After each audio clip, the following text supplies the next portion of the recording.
You're listening to a Destiny Park Media podcast.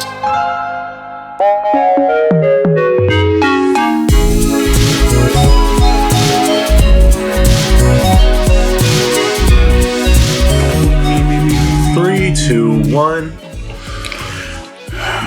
On the 12th day of Christmas, Mike Jallah gave to me 12 Teenage Mutants Turtles. 11. Do you start with 12 or 1? I think you start with 1. I like the starting at the top, but I can't remember. 12. Damn it. But I can't remember the nut. Was it 12? It's always 12 is the most, right? Yeah, okay. So I was like Teenage Mutant Ninja Turtles. Yeah, 12 Teenage Turtles. Teenage Turtles. Yeah. I should have prepared this. It was 11. I don't know. Yeah, I don't have anything for 11. Sorry, guys. 11 Netflix. Netflix watchers. I was doing Strangers. Stranger Things. Oh, 11, yeah. Good. That's good. Welcome to the Akira Slide Holiday Special. Woo. Ho, ho, ho. You guys hear the bell? Actually, we're having a name change for the podcast. It's now the Garou Slide Podcast. Garou Slide. Because in season 3 of One Punch Man, not Stranger Things. Season 3 of the Season anime. 3 of the anime One Punch Man. Yep. The young man named Garou. There's a scene where he's coming down a hill to meet with a child. I'm surprised it took me this long. He's like seeing a child. I think it's a friend of his, and he's just sliding. It's a PNG of him being dragged down the hill. It's become a meme, and as you know, on this pod, we chase the memes. Gotta chase the memes. We always talk about stuff very topically. Our Chainsaw Man Reze episode has yet to come out.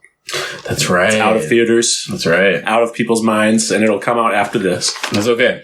But yeah, Garou Slide. So yeah, it's the Garou Slide podcast. This is the Garou Slide pod. No, it's all kidding aside. It sounds like a horrible working title. Working situation for the people at JC staff. Sure. From what I hear, yeah, like they were intended to create an anime after or within a few months. So. That's huge. Yeah, it's a lot. It's a lot. So I can see the strain and everything, and so that's why I haven't talked about the Garou Slide too much. Yeah, we haven't brought that up aloud. I mean, I think we talked about it with each other, jokingly. Yeah. I sent you a reel or something. Yeah. And I was like, I saw that. I've seen that. For me, a lot of the discourse around One Punch Man has just been all I can do is just kind of nod my head and go, yeah, it does look pretty bad. Yeah, people. It's a shame. Yeah, they getting dunked on heavy. Yeah, One Punch content Man. Creators that don't normally talk about anime are making videos about it. It's crazy. So yeah. I think the internet, when they smell blood in the water. That is the internet. Yeah. They just have to smell blood and it's over. Blood in the water situation is crazy. Yeah. You know who I'm talking about. Come on. Yeah. Anyway, so it's the holiday special or the Christmas Eve special or the Christmas Eve. This is coming out on Monday. So Christmas Eve, I think. I think this is the closest to a holiday that we've ever been to. Yeah. For an episode of ours. Yeah. It's going to be fun. I'm going to be rush editing this tomorrow. Yeah. On December 21st, which is the end of the world, I believe. So. Oh yeah, 2012. Yeah.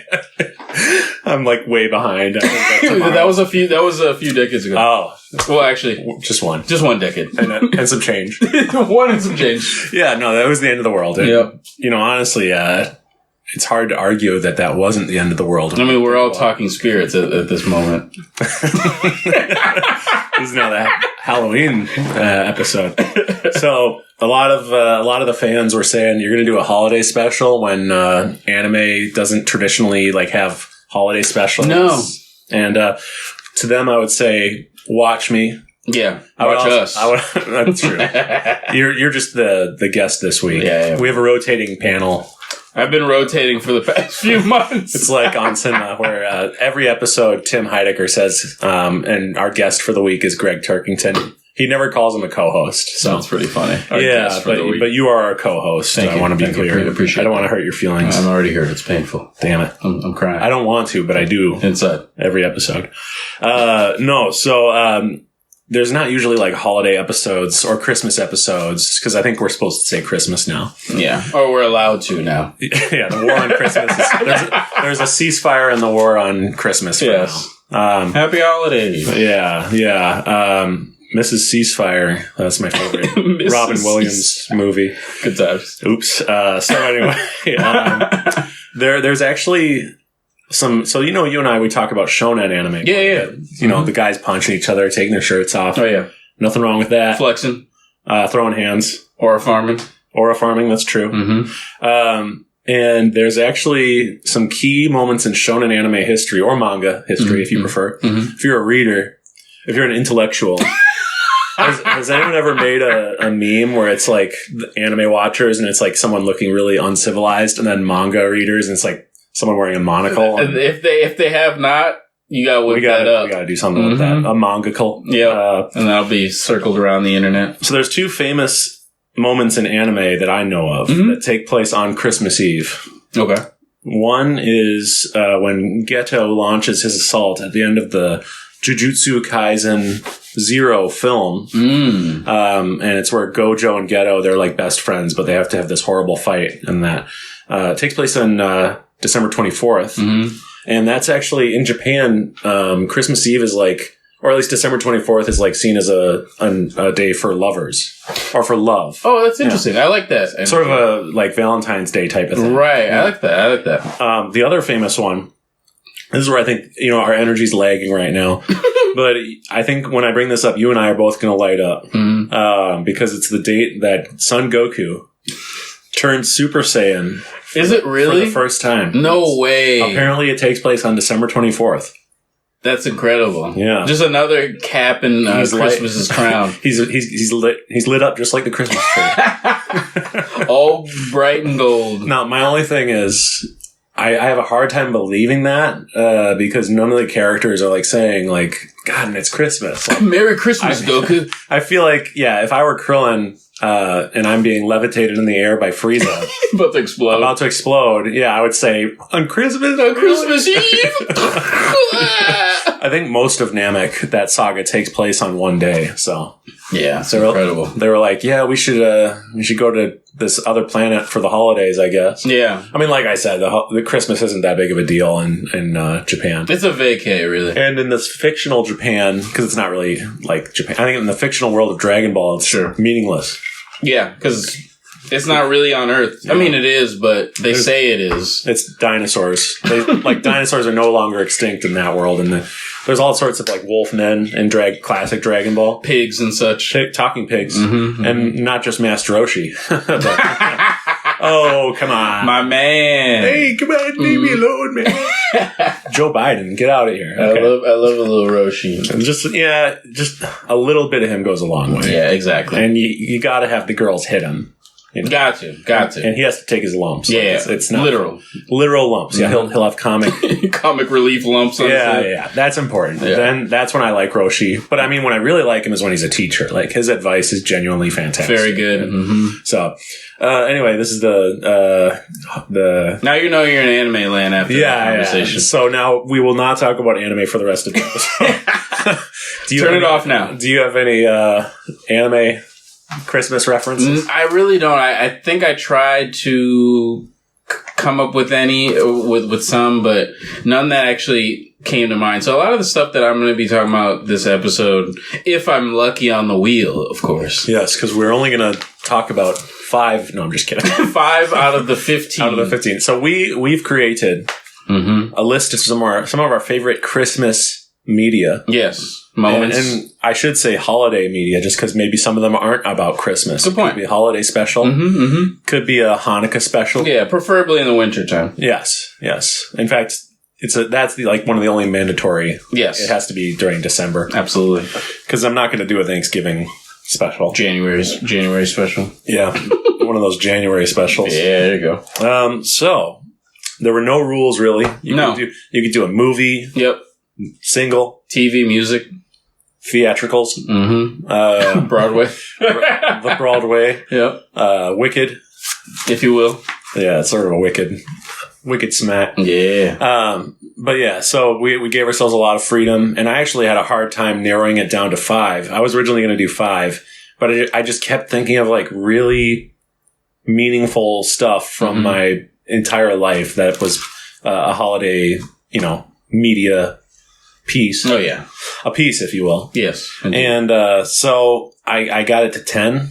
I'm gonna try to be brief for some of these because I think a lot of it is going to be really tough to talk about since you haven't seen it / heard it. But I like to be enlightened, so Yeah, but I'm sure that people do too. Talking about music is a lot like dancing about rocket surgery. Yes, you just tell people listen to it. It's very cool. Yeah, I think one of the laziest devices that some music fans use is like blank meets blank. So I'm gonna if I say blank meets blank at any point during this episode, I will donate to whatever charity you want me to. I'll donate $20. It'll be some like children's fund or something. Yeah, for the children. Always for the kids. Yeah, St. Jude's. I mean, any of them really. Yeah, but because I don't usually use that terminology, but as we get going, I might accidentally use it, and then the kids will. To get some cash. We'll have a nice Christmas. Inner city youth is really what I'm shooting for, I think. Okay. Donation wise. Yeah, donation wise. Got it. Not physically. I was like, should I make that joke? I would never do. I was like, that's a rough joke. Yeah, especially. And then I still said it. Like, donation. Donation. That's it's a little light. I mean, we have a wheel here. I'm mesmerized by it, honestly. Yeah, I can see you're having a hard time focusing on what I'm saying. No, I'm hearing you. I'm doing that thing where you have blank. It helps you go blank so that you can hear everything. Oh, and it's more of a zone in. You're entering sort of a fugue state. Thank you. Yeah. Or like an ultra instinct. Ultra instinct, yes, exactly. I don't have to think. Your earlobes, I saw. Actually, twitch. Yeah, your earlobes twitched, and then like your ears themselves have grown bigger. Quite big, yeah. Yeah. All right. Well, should we get started? Let's do it, man. Let's spin this wheel. Spin the wheel, the Christmas wheel, the Akira Slide wheel. I'll let you do the honors since it's your wheel. All right, guys. Let's see what the first topic is. Again, 15 choices. 10 by me, 5 by Mike J. Yeah. Oh my God, we're starting off with one of the... Wow. Oh, and we get an applause. We have an audience here, by the way. You wouldn't know because they were eerily quiet for the...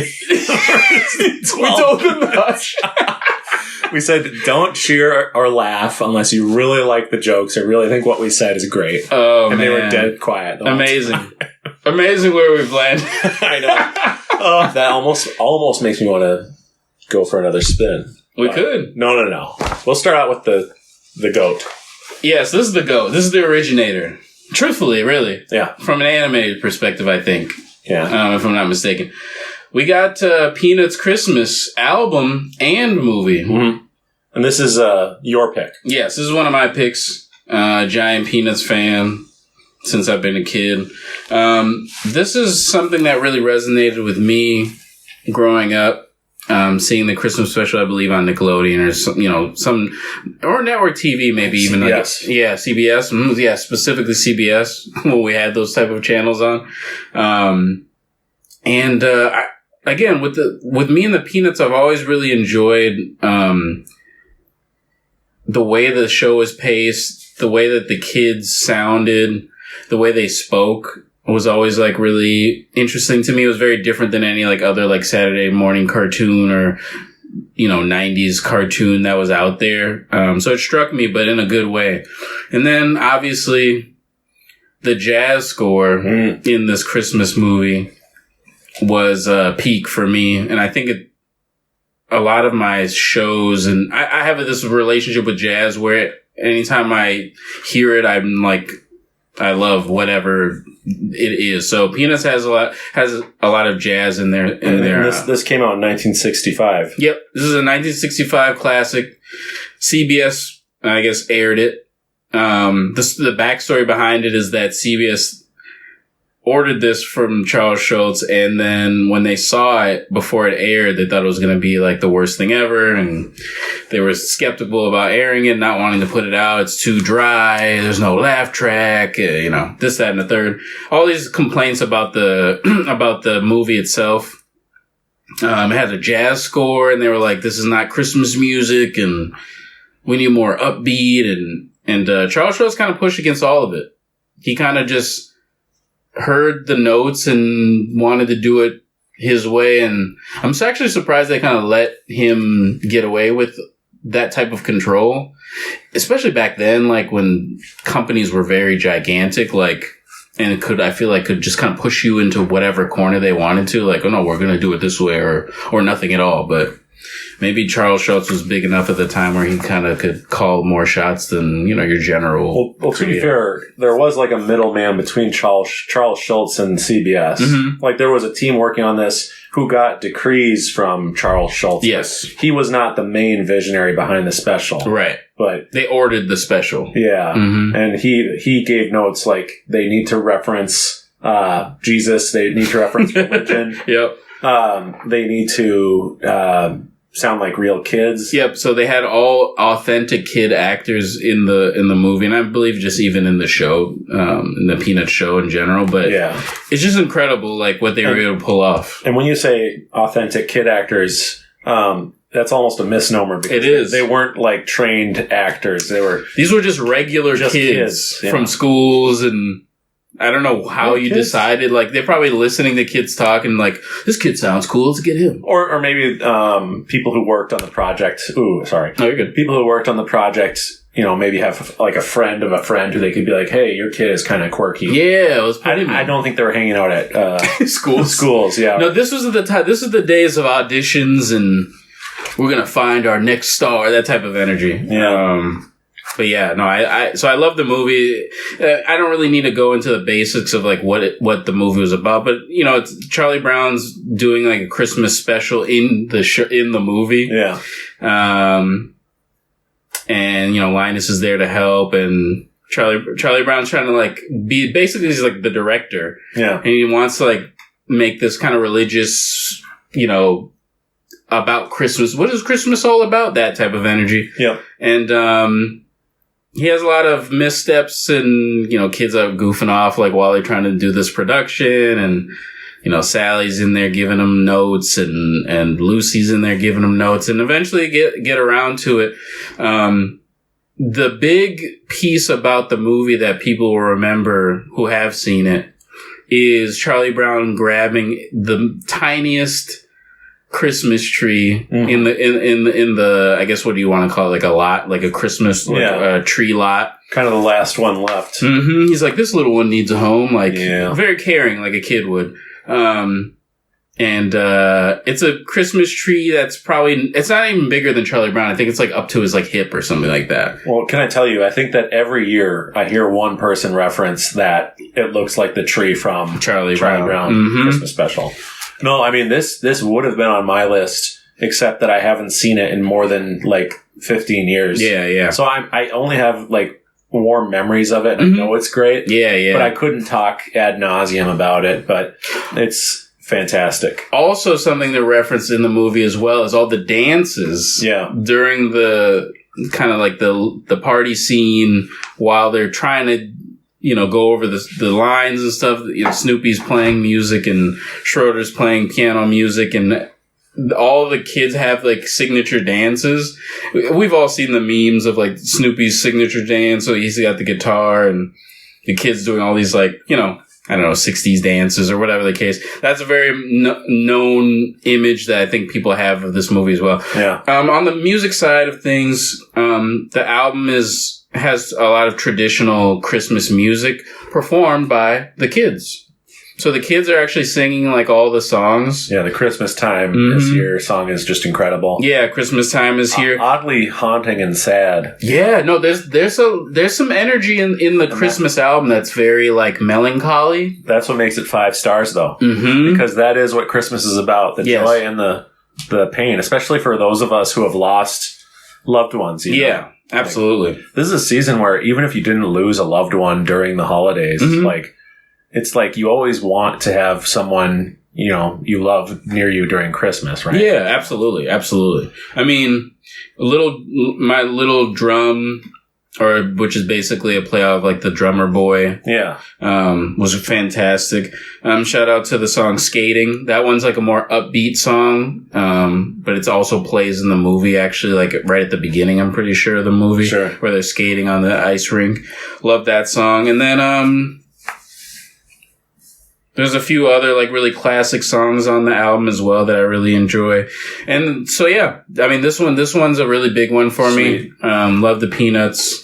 Love their specials, but the Christmas one album, the jazz, the movie. We got to do a Peanuts episode at some point, because a lot of what we love, with anime, a lot of it could be seen as originating from Mr. Schultz's work and, the Blockhead. Yeah. Homegrown, by the way. I don't know if I think some people don't know that, but Charles Schultz is from St. Paul. Yeah, he's from Minnesota. Yeah. And he did like a little redheaded girl, and he made sure that Charlie Brown never ended up with her because he didn't talk to his girl that he liked. It's cute. I love that you take that kid trauma and you bring it into don't resolve it. He kind of had a negative streak of me. Yeah, he is Charlie Brown, I guess. Yeah. He looks himself as like the kid that like never got things right. But as a creative, that's kind of common, like when you're trying to run a show or lead a band or whatever, and you're like an introvert like me. Yeah. Like we all have had the Charlie Brown moment where we're just like, we keep getting notes from other people and we're just like, God damn it. Just try it. Can't anyone listen to me? Rats. I'm trying to put in rats. That's right.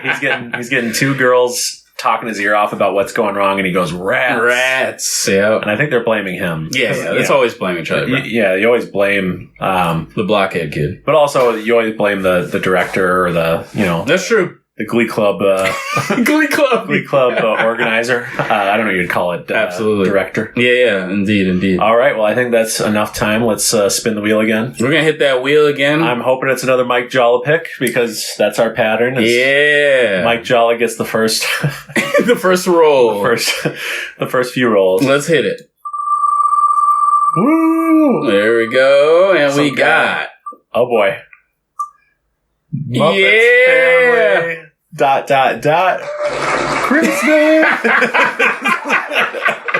We're being squirrely. Good times. Muppets Family Christmas is a pick by me, Michael Muppet Rowland. Yeah. And came out in 1987. Okay. And what makes this special, someone listening might be thinking, I think he must have meant to put the Muppets Christmas Carol. Wrong. Ooh. I did not meant to put that. Muppets Family Christmas. Correct. Okay. That some people, actually, like a lot of people swear by Muppets Christmas Carol as being one of the greatest Christmas movies of all time. It's great. It's fantastic. Muppets Family Christmas, however, is, goated. It's a Christmas special where the Muppets, Sesame Street, and Fraggle Rock all share the screen together. No way. Yeah, and there's cameos from other people too, including from the man, the myth, the legend, Jim Henson. Yo, so I have to watch this. You do, yes. And I tell everyone about this. Like, there's a lot of people who don't realize this exists. That's incredible. Muppets Christmas Carol is 5 stars, but this is also 5 stars. Yeah, in a different way. And it feels more authentically Christmas rather than like, the Christmas Carol by Charles Dickens is an incredible story. It'll be remembered long after I'm gone. For sure. But this Muppets Family Christmas will just make you feel warm, makes you feel like you're drinking a hot chocolate that's hugging you. I have to find a way. I must save this. It's on YouTube. Oh, it is? Okay. Yeah. Awesome. You can also stream it, I think, for legal. Yeah, legal purposes. Gotcha. I think you can pay to stream it. But so when it came out on home video and DVD, there was a song that was removed. Interesting. It's weird. They did that with a lot of Muppets videos for some reason. Like Muppets Christmas Carol also had like a sad song removed from the home video and DVD. That's interesting. Okay. It's on Disney Plus now. They have a version where you can watch it with that song. So okay. Awesome. That's one point in streaming this favor. Yeah, music licensing, I guess. Well, no, it was like for kid comprehension reasons. I see. It was a sad song, and it was about Scrooge. His lover had like left him And the song is, I think it's called When Love Is Gone. I see. Something like that. Yeah, very adult context. I don't even think I've ever seen the song, but I think for the Muppet Family Christmas, it was pacing reasons. Okay. Like, it's weird. Like, we've talked about executives on here before, but like sometimes executives like would just get super like, they would kick down the door of like the creative process and go like, "Hey, I don't want this in here anymore." Yeah, it's like what is the reflex to jump in on creative? You're a business. You're on the business side. Like, don't jump in like the art. And that's why I get mad about like certain anime dubbing studios localizing so extremely and like literally changing the plot of anime for no reason. Right. So what's the point? Just because they're like, I'm creative. I think it's better this way. Actually, I'm creative. Yeah. It's like, no, you're not. You're not. That's why you're an executive. That's why you're. Well, I don't want to be. I don't have a mean bone in my body. Yeah, no, that's why you're a dubbing studio and not like creating an original work. Yeah, exactly. Anyway, guns ablazing. Enough about classic Funimation. Shots. They got so weird. Anyway, so Muppets Family Christmas. It's just a very simple plot. There's like very little plot. Like they're going to basically a vacation home. Sure. And they're all going to have a nice Christmas dinner together. That's pretty great. That's like the point. You could possibly put a point against it that it has no plot. But when you just want to watch the Muppets, you just want to watch the Muppets muppeting around. Like Fozzie meets a snowman and they like sing this weird song about like being entertainers and like comedy bits, and that's funny. Yeah, and that's the song that was cut for home video. Sure. So I don't know why you would cut that, but anyway. Yeah. But yeah, when you're seeing like the entire Muppet cast, including Sesame Street and Fraggle Rock, all together in one room, that's crazy. It's insane. Yeah, that's awesome. And when I was a kid, I loved seeing, Kermit pop up on Sesame Street, or Elmo pop up with the Muppets, or Bert and Ernie popping up with the Muppets. Like, it's one of the first big, like, shared universe type things where you as a kid, this is one guy was the main architect behind this vision. And it helps you appreciate things as a kid to go like, oh man, I totally can see how these stylistically look similar to this thing. And like you start to learn about like they're all connected styles, and like art and like creativity. And so these are all Jim Henson's things. Yes. But different people at the helm of them. Yeah. Okay. Exactly. But like the Muppets are part of the Henson, at the time it was called the Henson Workshop. Yeah, that was his like home base. Yeah. Got it. So different shows, different creative teams, but they would cross over. That's awesome. Often. I have go ahead. I was just going to say that like at a certain point, the Children's Television Workshop branched away from the Henson people. Yeah, yeah. And Disney bought the Muppets. And so I see. They stopped doing the crossover thing altogether. Got it. Until I think recently they did one, I think it was like a sketch online where I don't remember which characters, but a Muppet and a Sesame Street and a Fraggle, I think it was, they were on a YouTube video together. That's cute. So people were like, oh, are they going to do crossing over? It was just a one-time thing. Like, got it. Like when Burger King and Wendy's have a shared viral tweet or something. Yeah, they're going back and forth in the Twitter spaces. Sure, yeah, that's very funny. It's meaningless. I have a nerdy not Muppets. I have a nerdy Sesame Street question. Yes. So this movie was 86? 7. 87? 6, 7. No, you say, you said it. Man, if I had a kid, I would be aghast. I'm telling you, man. My kid would be like, Dad, shut the fuck up. Okay, so anyway. No, here's my thing with Sesame Street. Sure. And by the way, I'm like a huge Sesame Street fan. Okay, so you might be able to answer this. Not in terms of like, I don't watch it as an adult, to be clear, because that's like a huge red flag. Sure. But unless you have kids. Unless I have kids. I don't. We've established. I mean, but I do, and I watch. And it's still goated. It's still goated. No, I've read like the history of it, and I have multiple books about Sesame Street. Okay, so you'll definitely because I appreciate the Muppeting and the behind the scenes stuff that the Children's Television Workshop and PBS had to go through. Go ahead. So, Sesame Street is kind of like a boy band where they have different leads for each like era of Sesame Street. Yeah, we got Big Bird was the original Big Boy. Big Boy is what I'm going to call him from now on. Yeah, Big Boy. Yeah. No, so Big Bird, I think, was the original, like, front man of the Sesame Street. He was, like, the fan favorite, blah, blah, blah. And then Elmo comes into play. He's 90s. In the 90s. Yeah.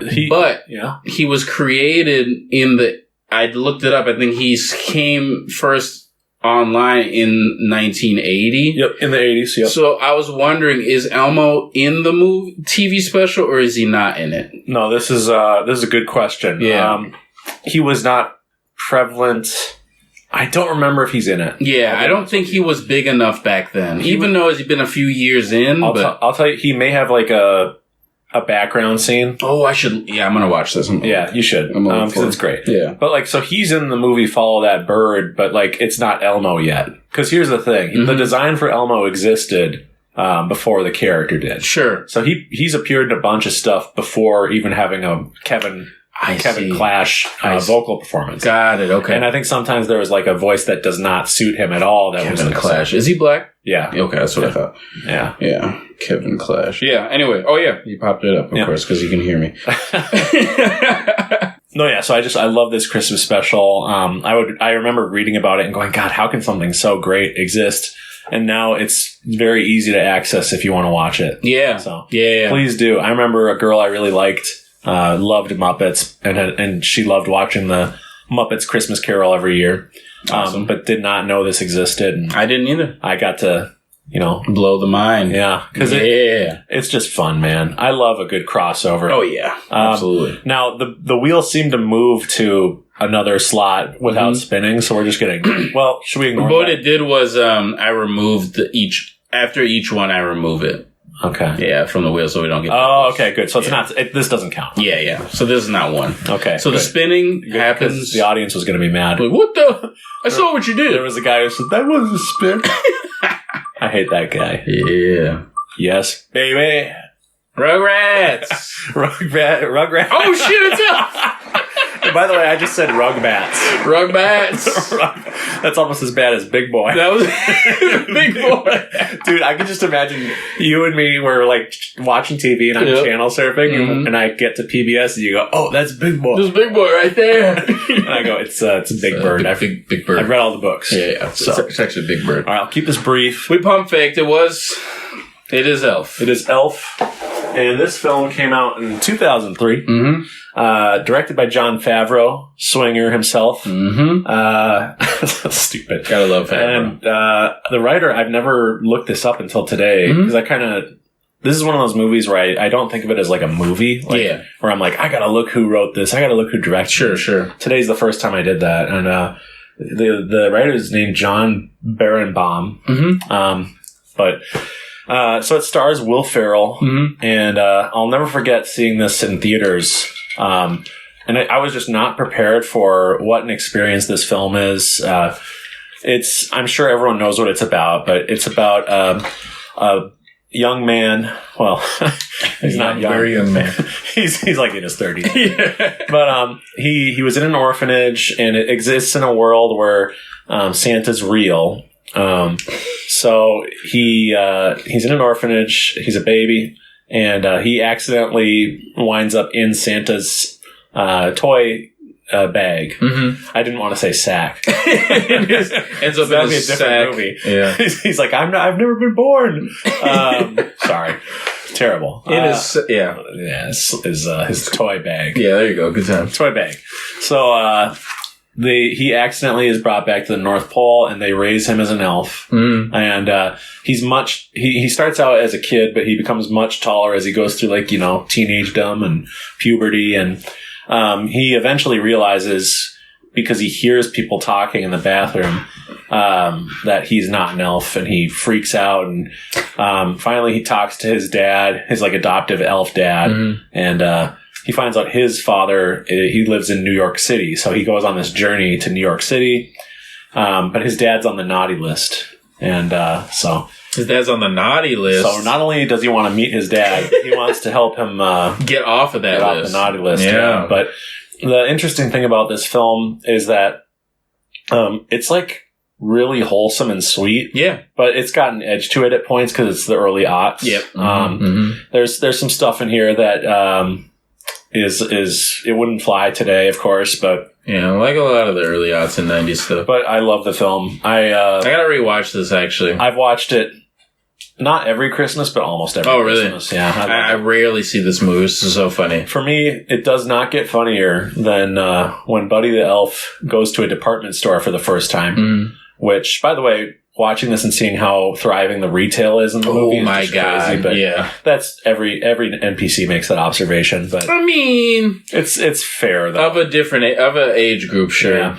But when he sees the woman spraying perfume, he's like, "Ooh, fruit flavors. Let me try that." Or like, he thinks he thinks it's a flavored, Yeah, it's like not a lozenge, but fruit juice or something. Yeah. And he sprays it on his mouth and just goes. And, as a kid, I think that's the hardest I've ever laughed in my life. Yeah, Will Ferrell fashion. Just because I had never even processed like the idea that some adult would spray perfume on their tongue, and I didn't realize that it would like hurt and like taste horrible. It's so funny though. Anyway, that's a good idea. And it does. There's certain points in the film that are so sweet and then kind of sad, like when Buddy the Elf runs away from home, where I do get brought to tears because running from home. Well, I need to rewatch the movie, but he tries to fit in the family and tries to cook them breakfast. It's ridiculous, and he tries to go on a date with Zooey Deschanel, blonde Zoe. So she has blonde hair in this for some reason. Yeah, and then she's kind of playing like a really harsh character, like harsh and has a lot of edges to her. Okay. Which is not her type that we know her for now. Yeah. But it's the blonde version. Blonde version. Yeah. It's like evil twin. Yeah, there you go. But his dad snaps at him because he ruins a business meeting for him. I see. He snaps at him real bad. And so Buddy runs away from home and leaves this really sad letter to them. And Will Ferrell's like him running away. He's like 6'7". He's 6'7". No, I'm saying. Oh god damn it! He did it again. Because you were saying 6. So he's like 6. He's leaving me. The kids are just like. Right. Please. Yeah. Please say it. But yeah, no, he is very tall, and so but I think Will does a good job of playing the like childish man. Yeah, he's great in such a way where it's not. At least for me, it's not super annoying. I know some people don't like Will Ferrell, but I mean, give this a chance. It's one of my favorite Christmas films, and it brings me to tears. I think that's a very what's the word? Not counter, but that's I don't know. Well, I think you can say you've gotten tired of like Will Ferrell's like shtick, I guess, or whatever, if you want to say that. But to say it's not funny or he's not brilliant in that way is like a little disingenuous. Yeah. Well, and at the time, he had never done anything like this before, so it was a good chance to see him stretch his acting muscles. Yeah, for sure. And this is not like his shtick. Like, his shtick is like the, physical comedy guy, broad comedy, constantly tripping and hurting himself guy. Yeah, silly. Yeah. So, but this is a totally different experience. There's still some of that, like when he, of course, tries to hug a raccoon and the raccoon scratches his face. Raccoon, yes. But overall, it's got a heart of gold, this film. Yeah. And I love it to bits, and I want to kiss it on the lips. Yeah, Christmas movie kiss. Christmas movie. Let's spin it again.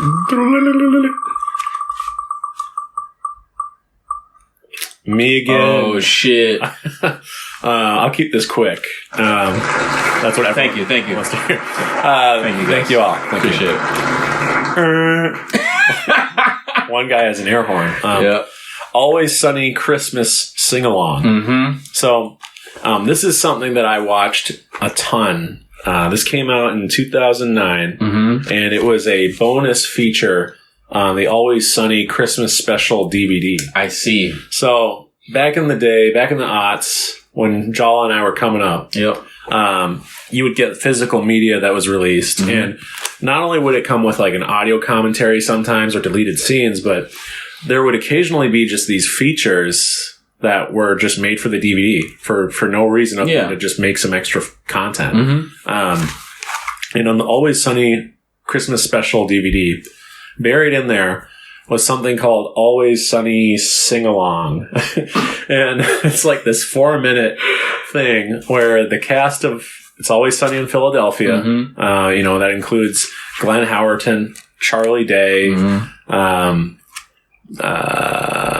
don't tell me, Caitlin Olsen, and then Rob McElhenney, and of course, last but certainly the not one and least, only Danny DeVito. They're all just singing Christmas carols, and at first that might sound kind of low key. You're like, wait a second, what's the twist? Right, what's that about? It's the editing for 2009. The editing is ahead of its time, and it almost becomes like analog horror at points. It gets very what's the word I kept using? Oh, it's cursed. Very cursed. It is cursed. It's like a cursed, it's like a creepypasta. Always Sunny video. Yeah.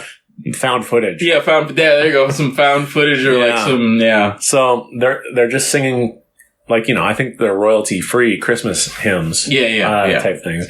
But there'll just be, like, the second half of the video is where things get even wilder. Where, like, there's, like, the music is mostly untouched, but then there'll be like filters on people's faces to make their faces smaller or more stretched out, or like Funhouse shit. And it also reminds me of Tim and Eric. Yeah, very much. So. Feels like it was influenced by Tim and Eric, totally. Like, there was a period in the aughts where a lot of people were trying to do the Tim and Eric thing secretly. Was Tim and Eric's thing before them? Just a little bit. Yeah. Okay. Because I wasn't sure what their influence was at the time. I think the Tim and Eric Awesome Show started in 2005. Wow. Okay, so they've been doing it for a bit. Yeah. This was a golden era for comedy for me. But this is on YouTube.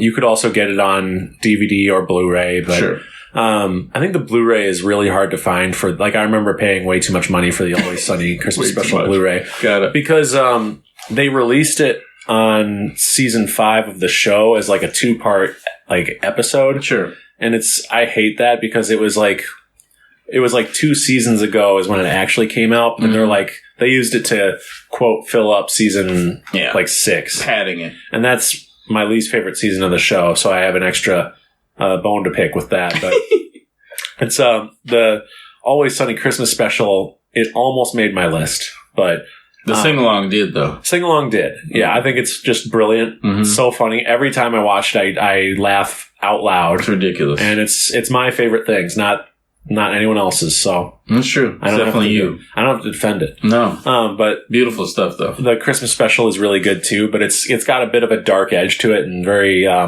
there's some parts of it that are kind of disturbing, like Charlie attacking the mall Santa. Oh, yes. I don't like that scene. I think it's where the show, I think, went too far, for my taste. Too crazy.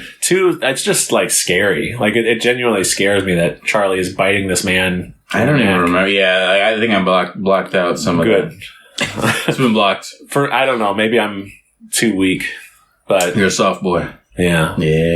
Well, I'm just too empathetic towards Santa. I mean, as you should. Yeah, Santa, man. As a good boy should, right? Yeah, it's now the second most disturbing mall Santa scene. The first most is in Terrifier 3. Yo. Yeah, okay, I gotta get to those shits, man. Art the Clown is he dresses up as a mall Santa, and the kids get hurt. Oh, Jesus Christ. Yeah, he's not afraid to hurt the kid. One of the big things they would do with horror slashers to, like, I guess, guard the films from becoming too sad or scary was to make sure that they didn't hurt the kids. Yeah, I used to make this joke when I was a teenager where I'd be like, if the kid gets hurt, I'm out. Nice. And I like kids even back then. I was like, so it was a joke, but I was kind of serious too. Yeah. Where I was like, oh, that's my line. Don't hurt the children. For me, it's don't hurt the dogs. Like, if the dog gets hurt. Yeah. That's a lot of people, I think. The kids, I'm like, hurt the kids. Yeah, let the kids die. Like, that's terrible. Don't quote me on that. Hold me to it. Yeah. But anyway, so he is not like Jason. Like Jason Voorhees, at one point, he visits a camp. He visits camp, I forget what it's called, Crystal Lake. Mm-hmm. He visits it while kids are staying there, and he like literally walks in a room where all these kids are on cots, and this girl starts praying, and he walks past her. Mm-hmm. So, maybe God's free. I like that. And then Linus comes in. Jesus, same. Calm down, Linus. Linus, we got it. Linus, Jesus. Yep. Kind of a similar name. Mm-hmm. Similar man. Yeah, similar. Flock. For some reason, I like calling Linus a man. I think I've called him a man twice tonight. Well, he has this aura about him that's aura very... farmer. Yeah, he's definitely an aura farmer. He's the Peanuts' main aura farmer besides... Snoop. Yeah, Snoop Dogg is a big aura farmer. Snoop Dogg. Snoop Dogg. God damn it, you just called him Snoop Dogg. I did. I love calling him Snoop Dogg. You're good with the nicknames tonight. Yeah. Big boy. I'm a big... Snoop Dogg. Snoop Dogg. All very hip-hop related. Yeah, I called her... I'll say that to Luna. I'm like, yeah, Snoop Dogg. And she's like, well, who? I'm like, Snoopy. She's like, not Snoop Lion, right? I'm like, Snoop Lion. All right, let's hit that wheel. Spin that wheel again. Come on, man. Let's go. Let's get you another joint. You know what I'm saying? I'm sick of talking. No, so it's all you, baby. Damn it. It's all you. Wait, it's going to be Tim and Eric. Yeah, speaking of. Woo! Well, this is continuity right here, folks. Yep, continuations. So this special is called Tim and Eric's Chrimbus special. Mm-hmm. It aired in 2010. Mm-hmm. And it's just hard to explain. But it's not a Christmas special. It's a Chrimbus special. Which means? It's a holiday that I believe takes place on December 5th. Okay. And it's, Winter Man comes to visit, and you have to keep your Chrimbus bush trimmed and wet. Yeah. Trimmed and wet. Yeah. That's interesting. And it's a bush. It's not your... Sure. Yeah. I know where you're going. They have literal bushes. It's all good. Physical bush. But it aired on Adult Swim. Of course. And the entire special is... it's funny, we've been talking about physical media. Mm-hmm. The entire special, every few minutes, they'll bring up... And by the way, this is... this you can own this special on DVD if you call this number. Like, the entire special is an infomercial. For the DVD. For the DVD of this special. Right, which is very So funny. if you get the DVD for this special, it's going to have the ads for the DVD. Very meta. And there's a character called DV, the digital monster, the digital video monster, or the DVD monster, I think. But you should... I should have had you watch the clip, but there's a moment in the special where it interrupts the plot completely, and there is a plot to this, where Tim and Eric, who are dressed up and have horrifying makeup in this special, they're singing a song called ODV, I Wish You Were My Son. They're singing to him and kneeling to him. Oh my god. It's incredible, but he's a digital video monster or something. Does he look scary? He looks sort of like a mix between like an Ewok and like Bat Boy, if you remember Bat Boy from the Weekly World News, or that's so funny. He's not scary, but just weird looking. Yeah, when he first appears, he's very furry. When he first appears, Tim, I think it's Tim, screams in horror. It's like, ah! And then interrupts the show, and they just have to like recollect themselves. But then he loves him after that. That is very funny. And in the song, he goes, "Oh, DV, I love you more than him." And Eric's just like, "What the hell? Oh, you threw me under the bus." Oh my god! Yeah, so you should watch this. I'll give that a whirl. It is incredibly dumb, incredibly insanely brilliant. It's Tim and Eric style. Yeah, and it's in that same vein as that Always Sunny. Yes, that I forced you to same watch. Energy. No, that was hilarious. Though. Yeah, and just imagine that, but for 40 minutes. And, 40 minutes is a doozy. They have sketches. Oh, of course. And Dr. Steve Brule may make an appearance. Chrimbus. Chrimbus. Yeah, he's great. That's cute. All right, no more Michaels. No, I think we got at least one more in the tank, but we'll see. Oh God, please God. See, I thought we got one. God damn this. Seasons? No, It's going to be Zach and Don. God damn it, Zach and Don. All right, so here's the thing, y'all. Please hold your applause. Please. Please. Okay. Hold on. You haven't even seen the clip yet. Before we get to it. Roll the clip. There you go. This is another YouTube video. Mm-hmm. In fact, this is like the most YouTube-y video of them all. Yeah, this is. This came out, I believe, in 2009. Just checking my notes here. Sure. Making a dad noise. Yeah. It's I'm just going to go off memory because I actually didn't write down what year it was. It the video that... It is the video that I made you watch. Don't play. We don't want to get copyright struck. 13 years ago. Well, if you click on it, it'll show you the full date. Oh, 2011. Nice. Wow. Okay, so it's like a few years after Scrubs actually ended. Oh, wow. A few years after it ended. Yeah, they're still friends. Cool. Yeah. We're still friends. Yeah. Still friends. We do ads now. Yeah. So this is a short video on YouTube that was uploaded in 2011. Mm-hmm. Features Zach Braff and Donald Faison. From Clueless. No, I'm just kidding. From Scrubs. He wasn't Clueless. He wasn't Clueless, but I was like, I think the joke would be to not credit Zach Braff and to credit Donald Faison for some reason. For something else, yeah. Well, he was more famous than Zach. I think they're both from Clueless. Yeah. And then Zach's like, no, I was in Garden State, you fool. No, but Zach Braff and Donald Faison are famously like best friends, and they were best friends in Scrubs as JD and Turk. But they are still friends. Yep. And one year, for reasons I don't know, they decided to like record a version of "Baby It's Cold Outside," and then film a music video as best friends do. Honestly, I wish we did stuff like that. Yeah, but in California, where it's not snowing, it doesn't look particularly cold. They have a Christmas tree on a rooftop with them. Next to a pool. And they're next to a pool. And they're wearing suits. And with shades on. With these horrible shades. Oh, and, man. I gotta say, there's some incredible riffs in there because Donald Faison, he knows he has a great voice. But I think he's like not trying to sound like a good singer.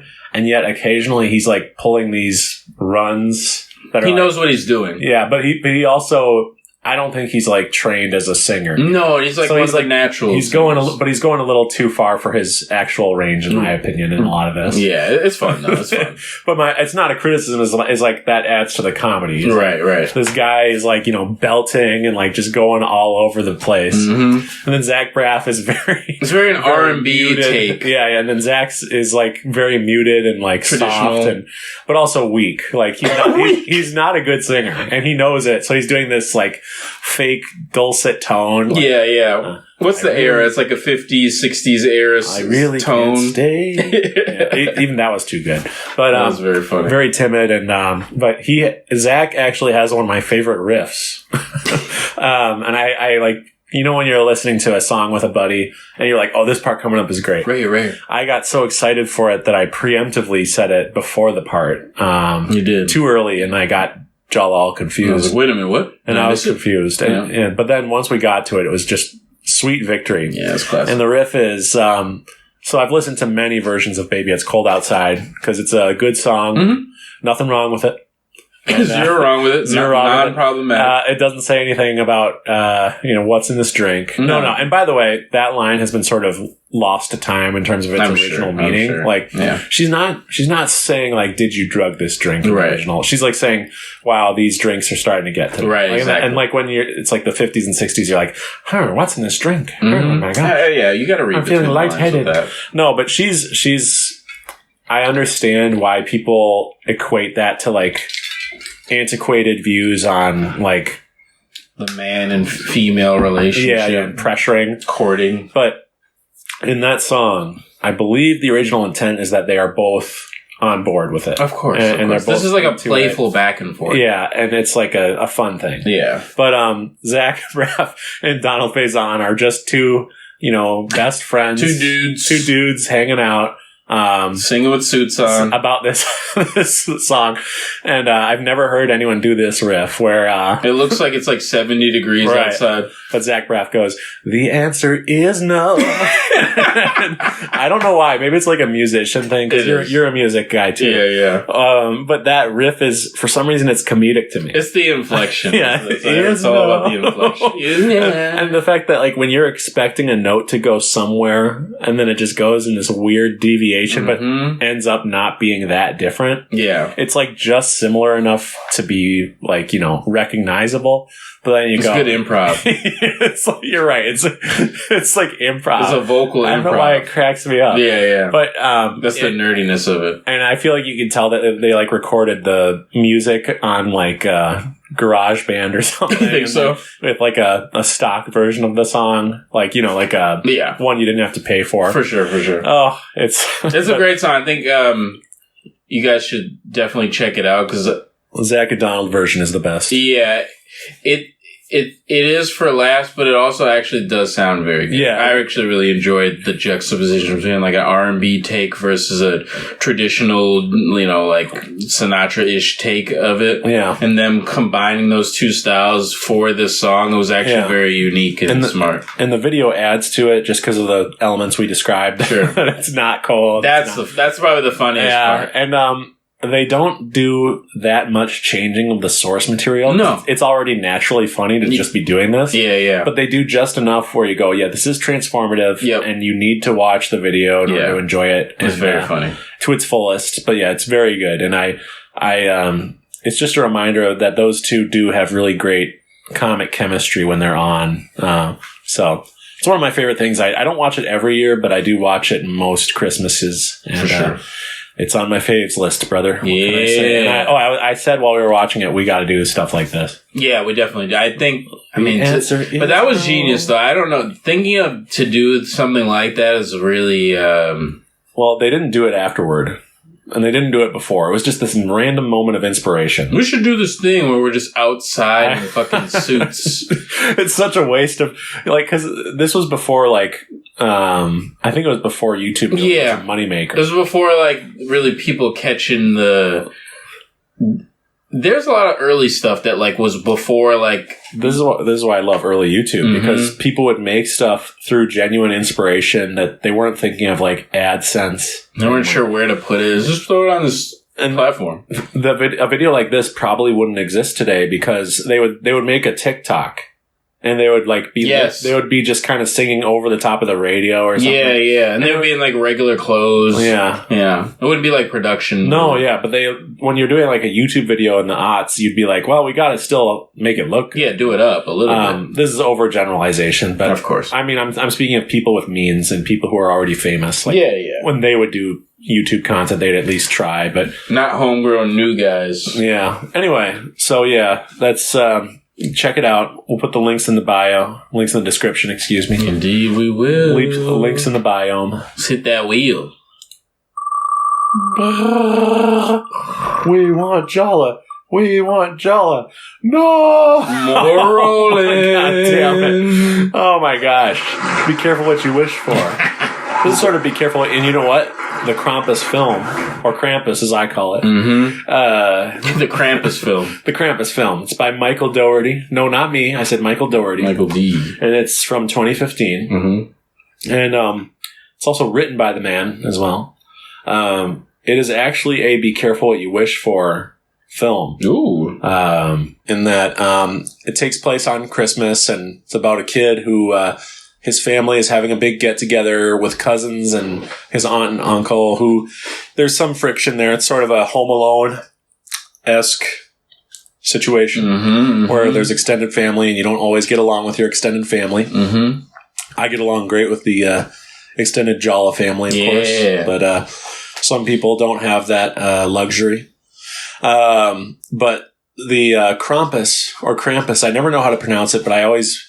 usually say Krampus, but when there's a microphone in front of me, I get scared. I like Krampus, though. Yeah, Krampus is sort of a European folklore legend.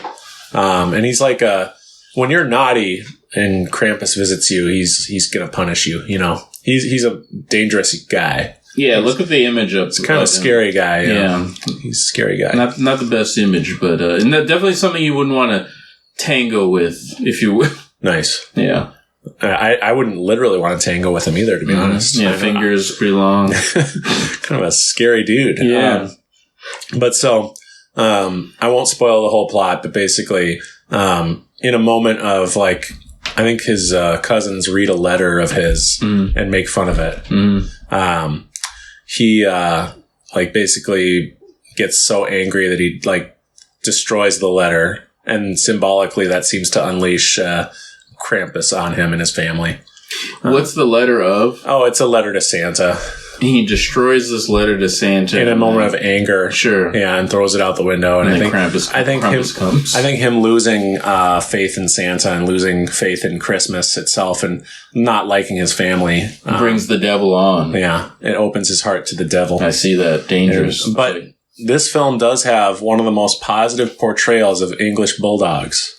Really? What does that mean? So this is something that I'm the only person on the soapbox, but in films, usually English bulldogs are portrayed as like useless, drooling idiots. Sure. Yeah, I know that image. Lazy. Mm-hmm. You're like, sure, that's real. That's real. That's how they are in real. But English bulldog. I've had several English bulldogs, and I love them to bits. I know that they are a breed that have undergone much suffering, and they shouldn't exist in the form that they do. Yes. I've been very fortunate to have really healthy. Oh, good.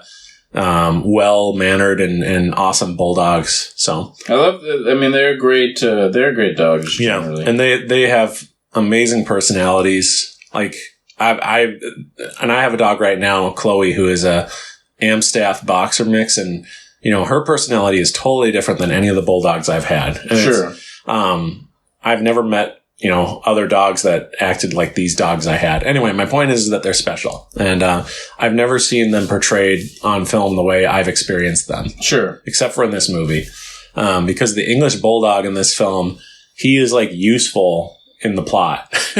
Like they have him face off against another creature. Oh, and it's like brave. It's brave and stubborn, and it's like you would not think that this was like a household pet, Is he kind of still like pudgy and like shortish? It's a bulldog. Yeah. It's pudgy and shortish, and it's like the family dog. But it went toe to toe. Yeah, it was brave, and it was active, and it was like I don't know. It warmed my heart because my family loves English bulldogs, and that's cute. We've had amazing dogs, like my dog Bullrock. I still think about him sometimes, and my dog Ella too, and. Yeah, so it's just one extra thing that makes me love the film, but it's a really great Christmas film. And it's a horror, yeah, and horror fantasy, yeah, and it's by Mike Doherty, who also did Trick or Treat, which is a great Halloween film. Trick or Treat, yeah, not Trick or Treat. Yeah, Trick or Treat was taken. So. It has been taken many a times. Yes. But yeah, check out Krampus. I got to see that in theaters as well. So. Oh, really? Okay. Yeah. That's dope. What year was this again? 2015. Okay. So, this is like this is like my horror era, right? In that 2015 pocket. Okay. Yeah. We kind of talked about a little bit of that. In the car. Yeah. Mm-hmm. And do we have? Oh, yeah. During our Halloween scary eps. The Halloween Nights episode. There we go. Great title. Fantastic. Everyone got it. Everyone understood it well. Sweet. Here it is. Nice. More Mikey. Yeah. Boy, oh boy. I'm sorry. We should have cut down my list. That's all right. We can remove some if need be. Yeah, I can edit some out, I guess. No, I can actually just remove them from this thing because we only done. Yeah, we didn't number them either. We didn't say like number 7. Mm-hmm. We just did not. We just let them rock. But I'll just be quick. Mm-hmm. Community sitcom by Dan Harmon. The showrunner, Dan Harmon. Mm-hmm. It's got 2 different Christmas episodes in season 2 and season 3 that are fantastic. Nice. One is a claymation homage to the, Rudolph the Red-Nosed Reindeer. Oh, really? That type of stuff. Is the whole episode like that? Yeah, pretty much the whole episode. And then the other one is like a musical episode, and it references Glee because at the time the show Glee was really popular. Huge. But they're both fantastic. I don't want to take too much time if you haven't seen them. Donald Glover's in Donald Glover, I was about to mention. Yeah, he's one of the best parts of the show. He was so funny that during the script writing process or the table read process, his lines would sometimes just say Donald Glover says something funny because he would just keep improvising. I love that, though. But it puts a lot of pressure on a performer to do that. And but no, Donald Glover is someone whose career I've been following since he was on YouTube. Since he was on the group, he was on the sketch group, Derek Comedy is the name of it. And even that back then, I would watch the sketches and he was always the funniest part of those sketches. Nice. And I don't even know if he is as funny in Community as he was in those early stuff, in those sketches, but he's so great in Community too. So he's one of my favorite performers, and I think probably one of the biggest geniuses we have working in entertainment right now. Yeah, he's talented, man. Very talented and visionary type of guy. So. Yeah.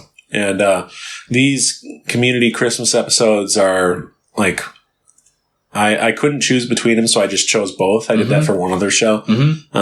But not only do they work in the context of the overall season that they're from, but they also could be standalone fun episodes. If you like were scrolling TV and you wanted to watch just a Christmas thing and saw this was playing, you could follow along to both these episodes, I think. You wouldn't be lost. Really. Yeah. You want to hear a fun Donald Glover?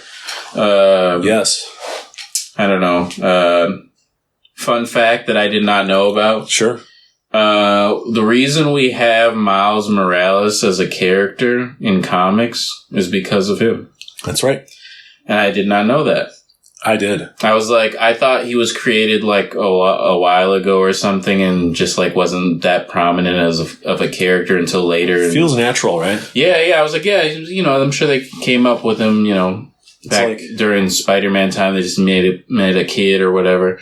But actually, it was because they had done the Raimi Spider-Man movies and they were doing the reboot of Spider-Man, and some people were talking about having Spider-Man be played by a black character. Yeah. And actor. Yeah. Excuse me, a black actor instead. And Donald was, I guess, highly requested to play this character. Yep. And it didn't end up going through. They went with Andrew Garfield's Spider-Man. But they had such a push for it, which is so interesting. I think I just missed it, but they had such a push for it that one of the creators of Spider-Man decided to make a black young Spider-Man character by the name of Miles Morales. Yep. And even the way that Miles Morales is drawn fancies Donald Glover's facial style and look and stuff like that. And I did not realize that inception, literally, he is Donald as Spider-Man, basically. Yeah. Like, that's why Miles Morales exists. That's why we have the movies and the games and stuff like that, like, based off of this inception of, like, hey, we should have this black guy play Spider-Man now. I guess the idea was that Peter Parker's story sounds like it comes from a black kid versus, like, a white kid in New York. Right. And so this is where this idea came from. So, I don't know. Well, and two things I want to mention. Number one, they do reference this in No Way Home. Yep. Where Jamie Foxx as Electro says, I always thought you were black because you were from the Bronx. Thank you. It's a poor kid from the Bronx. Yep. And then also in Spider-Man Homecoming, they actually had Donald Glover in that movie. Yeah. I don't know if you remember that. Yeah, he was in that, and he was also in the animated one, too. Right, but he aged out of playing Miles Morales, which was really sad, but they had him play his uncle in the Homecoming film. Yeah. But it was really interesting to, like, have them pay homage to the Morales universe in that film as well. Yeah, that was really cool. Obviously, the Across the Spider-Verse stuff is fantastic. And Miles is a character who, is great. But Stan Lee, he said, I don't know if this is true. This feels kind of like maybe after the fact PR. Sure. But he said that, Spider-Man, the reason he designed the costume that way is because he wanted kids to be able to envision themselves being Spider-Man. So, right. Like, there's a viral clip right now of a little black boy whose mom is, like, pretending that she didn't realize he was the kid under the Spider-Man mask. Cute. Like, he lifts up the Spider-Man mask and he's, like, acting like, aren't you shocked as me? And his mom plays a part so well. She's like, what? That's so cute. I don't remember the kid's name, but like, Anthony? Yeah. Oh my gosh. That's so cute. He's just like, like, I got you. You thought I was Spider-Man. That's so cute. So Stanley has always said that like he wanted anyone to be able to be under the mask. I respect that though. I could see that being a real thing. Yeah. Honestly, if you're a kid who's like not able to like read yet and like you don't realize, but like you see the fun Spider-Man pages, like you might be like, oh, there's Spider-Man, and just go, that could be me. Yeah, you could put yourself in it. I mean, and that's the thing is like, oh, sorry, go ahead. No, I was just gonna say. I mean, there's a million versions of Spider-Man, different women, men, like. Physical disability Spider-Man and all kinds. So it's great. Nicolas Cage. Nicolas Cage. Yeah, the one and only. Spider-Pig, of course. Oh yeah, I gotta love Spider-Pig. That's from the Simpsons movie, I think. Anyway, Spider-Noir. We'll spin the wheel. Let's hit that wheel. I just said spin the wheel. I like that. Spin the wheel. Spin the wheel. Spin the wheel. So we're also going to be doing my will tonight. There you go. We'll write that up. Yeah. We'll write that up. Uh-oh. Oh, dear God. Seasons. It's dark enough to see the stars. I wonder who and where we are. All right, guys. All right, quick. So I keep saying this. I'll be quick. All right, guys. And then does the longest speech ever. No, it's all right. It's not long. A Hitler-esque speech. Just slamming on the table. The podium. Nah! So when I say that my pick here is a Weezer pick, you might be thinking... What are you talking about? You might be thinking, okay, yeah, I know Weezer did a 2008 album called Christmas with Weezer. Mm-hmm. That was part of a mobile game. You might think that's what I chose. Well... You'd be wrong. Yep. I am actually choosing 2022's EP known as Weezer Seasons, SZNZ. Let me say that again. SZNZ. Semicolon. Little acronym. I don't think it is an acronym. No, it's not. It's a made-up... You're killing me. So the S stands for seasons. Yep. And the Z stands for... Zuns. And then... What's the Z? And the N stands for... Nights. Nicholas, I think. Oh, okay. Yeah, like Saint Nick. And then the second Z is Zins. Yeah. It's a sponsorship. Zins, yep. So this was a series of EPs in the year of our Lord 2022. And yo, that was 2022? It was. Time flies. What the it's 2025. Correct. And it's about to be 2026. That's scary to me. So anyway. That's very scary. So anyway, Weezer did a series of EPs that corresponded with usually the first day of that season. Sure. So they did spring, summer, autumn, and then winter. Yes. On December 21st, I believe. It's the 20th today. It is. And we're close. It's we're close, but not quite. Close, but no cigar. Yeah. Close, but no. Our regular pod day would have been the day. Correct. So and it will be. Yeah. Wait, no, tomorrow's Sunday. Yeah. I'm an idiot. How dare you? We're going to release this on Sunday. Yeah, just release this unedited. Yep. Raw footage. The Hitler joke will go well. I won't edit that out. Slamming on the table. Yeah, it's, fair enough. The buffoonery. Yeah, there you go. So anyway, the winter, oh my God, I'm having a Weezer stroke. It's all Cuomo. Whenever I mean Rivers. Cuomo works. Yeah. Governor Cuomo. I didn't want to say that because that's what everyone would think I was talking about. Very touchy. Yeah. Nah, he's a good guy though. Yeah, good man. He lost. Yeah. He may or may not have lost. He lost quite badly. Quite badly. To Mom Donnie. Go ahead and say it. I don't care. Go ahead and say it. I don't care. I'm just King Goma. Yeah, I'm just King Goma. It doesn't matter. I'm the great Goma. It's easier not to explain it. Just say I'm a fashion. Oh, man. No, but yeah, that's what Goma would say. Yeah, it would. Anyway, so. Good times. So, yeah, each EP, I won't give a review of all of them. Sure. Winter, it actually is like a Christmas record to me. There's a song called It's Dark Enough to See the Stars that you can sing We Wish You a Merry Christmas over the chorus of that song. Nice. And it's the same chords, I believe. And if tempo is probably similar, I would assume. Yeah. It's a 3/4 track. Nice. 1, 2, 3, 1, 2. Or sorry, I meant BPM. I'm sure the BPM might be maybe similar. Yeah, it is. Nice. And Weezer's, they've covered it on the Christmas with Weezer soundtrack. So you could probably merge them together into some sort of epic Chris list. I like that. Chris list. Yeah. Chris list. Medley. Chris list. I like that. That's cool. Yeah. Chris list. Yeah, I like that. That should be a thing. Chris list. That'll be a website, you and I, or an app, excuse me. Yeah, there's no more websites. Yeah, exactly. So it'll be an app. We'll use generative AI. I just slurred generative so bad. It's like I didn't even. People heard exactly what you mean. I know. Chat GBB. That's it. But yeah, we'll use generative AI to do the Chris List site, and it's like I can't figure out what I want for Christmas. Hit Chris List. Chat GBD. Chat DBDB. Make sure to make me a list of Christmas.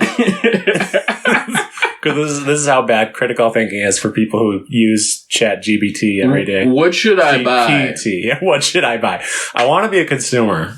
I want to be a consumer, but I can't figure out. I can't think of prompts. Also, yeah, there's some great. I don't know if the stories are real, but there's great Reddit screenshots where it's people like, guys, I wish there was a random option on Sora because I can't think of any more prompts. Like, I wish there was a way that it could think of prompts for me. Really? I think it could be fake, but it's that is so funny. I can't think of any prompts. I wish there was a random button so I could create more videos. It's like you're a monkey hitting a button. Yeah, just hit it. Right. Anyway. But yeah, Chris List is going to be great. Definitely. But so there's that. There's multiple references to the holidays. There's just like a Trans-Siberian Orchestra vibe to the instrumental section on a song called, I lost it. It's the second track on there. Oh God. I can pull it up. Because why not? Iambic pentameter. Wow, that's a name. Yeah. The chorus says, I wish I could explain it to you in iambic pentameter. But the instrumental of that song goes fire. You got it. There's like strings and guitar solos, and when you mash everything like that together in orchestral vibes, you start thinking, what is this, a Trans-Siberian Orchestra? And it's actually a Weezer record. And the beautiful one. Yeah, and the last song on there, the bridge of it mentions, you love the holidays, you would wrap up the gifts and put them on display. And it's about like a lover leaving the main speaker of the song. The Deep and Dreamless Sleep is the last song. There's actually an even sadder and darker version of the EP. One is like all acoustic that's never been released, like the demos for it. And then Rivers and the band worked on it and made it more full band, and they did a version of it live. Got it. Before they like went to the studio. And then this final version that came out is like more upbeat, like there's more full band vibes, less acoustic. So it always, in the last song, The Deep and Dreamless Sleep, they changed some lyrics to make it less depressing and stuff. That's interesting. Okay. Yeah, so I always wished that like we could have gotten a more acoustic, slow record and more sad, because it seems like a lot of this stuff was kind of like they seem to really not want to make it too dreary. Sure. Maybe the record label was like, hey, this is still a Weezer record. Yeah. Like, you got to make it sound like the Blue Album. Sure. You have to make it sound... It's you can hear them, like, trying to make every song sound more like Blue. That is very funny to me. If you divorce yourself from knowing that and just listen to it as it is, it's like, oh, this is a great record. Sure. This is fun. There's some great songs on here. Yeah. But I always wish that we could get the slow, sad version. But as it is, it's still a great Christmas record. It's still one of my favorite little oddities. Absolutely. And check it out, especially the songs Iambic Pentameter, I Want a Dog, and I like that song, I Want a Dog. Yeah, it's a cute song. And this song is not very Christmassy, but it's one of my favorites ever, which is The One That Got Away. Okay. Which it's a very like classic song topic to talk about, The One That Got Away, but there's such pain and longing in this, and it's just a great EP. Yeah. It honestly could have been a full-length record. 7 songs, by the way. Yeah, 7 songs. 21 minutes. If they had just done 3 more, they could have been a full-length Weezer album. An LP. An LP. If you will. A Linkin Park. An LP, if you will. Very good. And I will. I will and I will. The Return. Rugrats Christmas. Thank you, guys. Thank you. Thank you. Little 90s jig for the Rugrats Christmas. I believe this episode is called Rugrats Giant 90s Cartoon Swept the Nation. Probably top 10 cartoons of all time, if there was a list for cartoons. By the way, don't think that list exists. And I think if it doesn't, we should create it. We could be the arbiters of top cartoons. To be honest with you. You don't watch cartoons. Well, I think it would require a lot of research. Well, it's really more personal taste, I think. Oh, okay. I'm making a personal taste list. Well, we can create a Chris list of it. There you go. Hey, Chris list, can we... I don't want to watch a bunch of cartoons, so can you just tell me what the best cartoons are? I mean, sure. Yeah, exactly. Tell me what the best cartoons you think Great question. Yeah, that's an awesome idea. Great question. You're very smart. Mm-hmm. Well, thanks, ChatGPT. Oh, here it is. The Santa Experience. Hell yeah. Yeah. And we're looking at an image where Tommy's got a fucking Santa hat on. I have... That's scary. Tommy, even as a kid, Tommy was always a weird-looking character to me. Weird little fucker. And as a child, I used to make fun of the lump on his head and used to call it a tumor. It's awful. Yeah, I used to say a lot of really crazy shit. It's awful, man. About Tommy. I really didn't like him. I mean, I liked him, but I didn't like him also. I love the regret in your voice. Yeah. I was more of a Chucky guy. Come on, man. Even though my personality is not really like Chucky at all, but sure. I definitely... Chucky's follow me, if you will. Oh. Yeah. Interesting. You. Couldn't be me. Al. Damn, Luna. Chucky's follow. God damn it. Mm-hmm. No, I was gonna... A couple other friends. I was literally about to say to you, yeah, I'm sort of a Chucky. Mm-hmm. Yeah, I know a lot of them. I love you guys, though. Something about you guys. I don't know what I love. The neurotic... I don't collect them. They just come to me. That's all. God damn it. Yeah, it's just a thing, you know? Well, I collect jerks. Who are you collecting? What's her name? Angelicas, yeah. That's right. Good times. Cookie Honestly, fiends. if you look at the people I've dated, well, anyway. This is her right here. They're all beautiful. They're all beautiful women. I mean, Angelica was not a horrible child. I mean... Yes, she was. I mean, yes, she was. She was awful. She was awful, but she was also 3. She bullied the babies. Which, no, she was actually... Yes, she was 3. Well, I thought she was 4. I thought her and Susie were 4. I'm going to double check that because I'm actually... 4 would make even more sense, to be honest. Yeah, the terrible 4s. Mm-hmm. I'm not a fan of 4. I hate... I had to switch my lingo there. I hate 4. Angelica. How old was she? Pickles. Age. 3. In the original series. You're right. But she probably was 4 at one point. Sure. Probably a year after that. Yeah. Say what you will about me. Year in and she was 4. No, the Santa Experience is a hilarious Christmas. Rugrats actually had a few Christmas specials, but Santa Experience was a really good one. They had a Hanukkah special that I really enjoyed from back in the day. That was really fun. But Santa Experience was basically them taking the kids to go see Santa. Mm-hmm. You know, do the whole thing, sit on the lap, ask for your present. Obviously, the babies couldn't ask for a present, but and then apparently one of the dads hires a Santa Claus to come to their vacation house or their winter stay house and basically pretend to be Santa and come down the chimney and do the whole spiel. So the magic would be real. Probably Drew, right? Because he's the rich one. Initially, they hired a guy. And so this guy was planning to come out there to do this, play Santa, basically. Yeah. So then another, Santa comes and, he's asking what the kids want. And I think Chucky's dad plays Santa at one point trying to climb up the tree. I think once they figure out that the guy's not going to be there, something like that. My timeline's a little rough for this, but it's something that you should check out and find if you haven't seen it yet. It's very funny. Basically, the catch behind the whole episode is that Santa comes, talks to Angelica's, whining about not getting coal. This was when they told her, like, oh, if you're not good, Santa will bring you coal. And then she, realizes that she has to change her ways. One of those type of episodes. She gets a little bit of coal, but Santa's not horrible and gives her something that she actually wants. She freaks out. Yeah, she freaks out.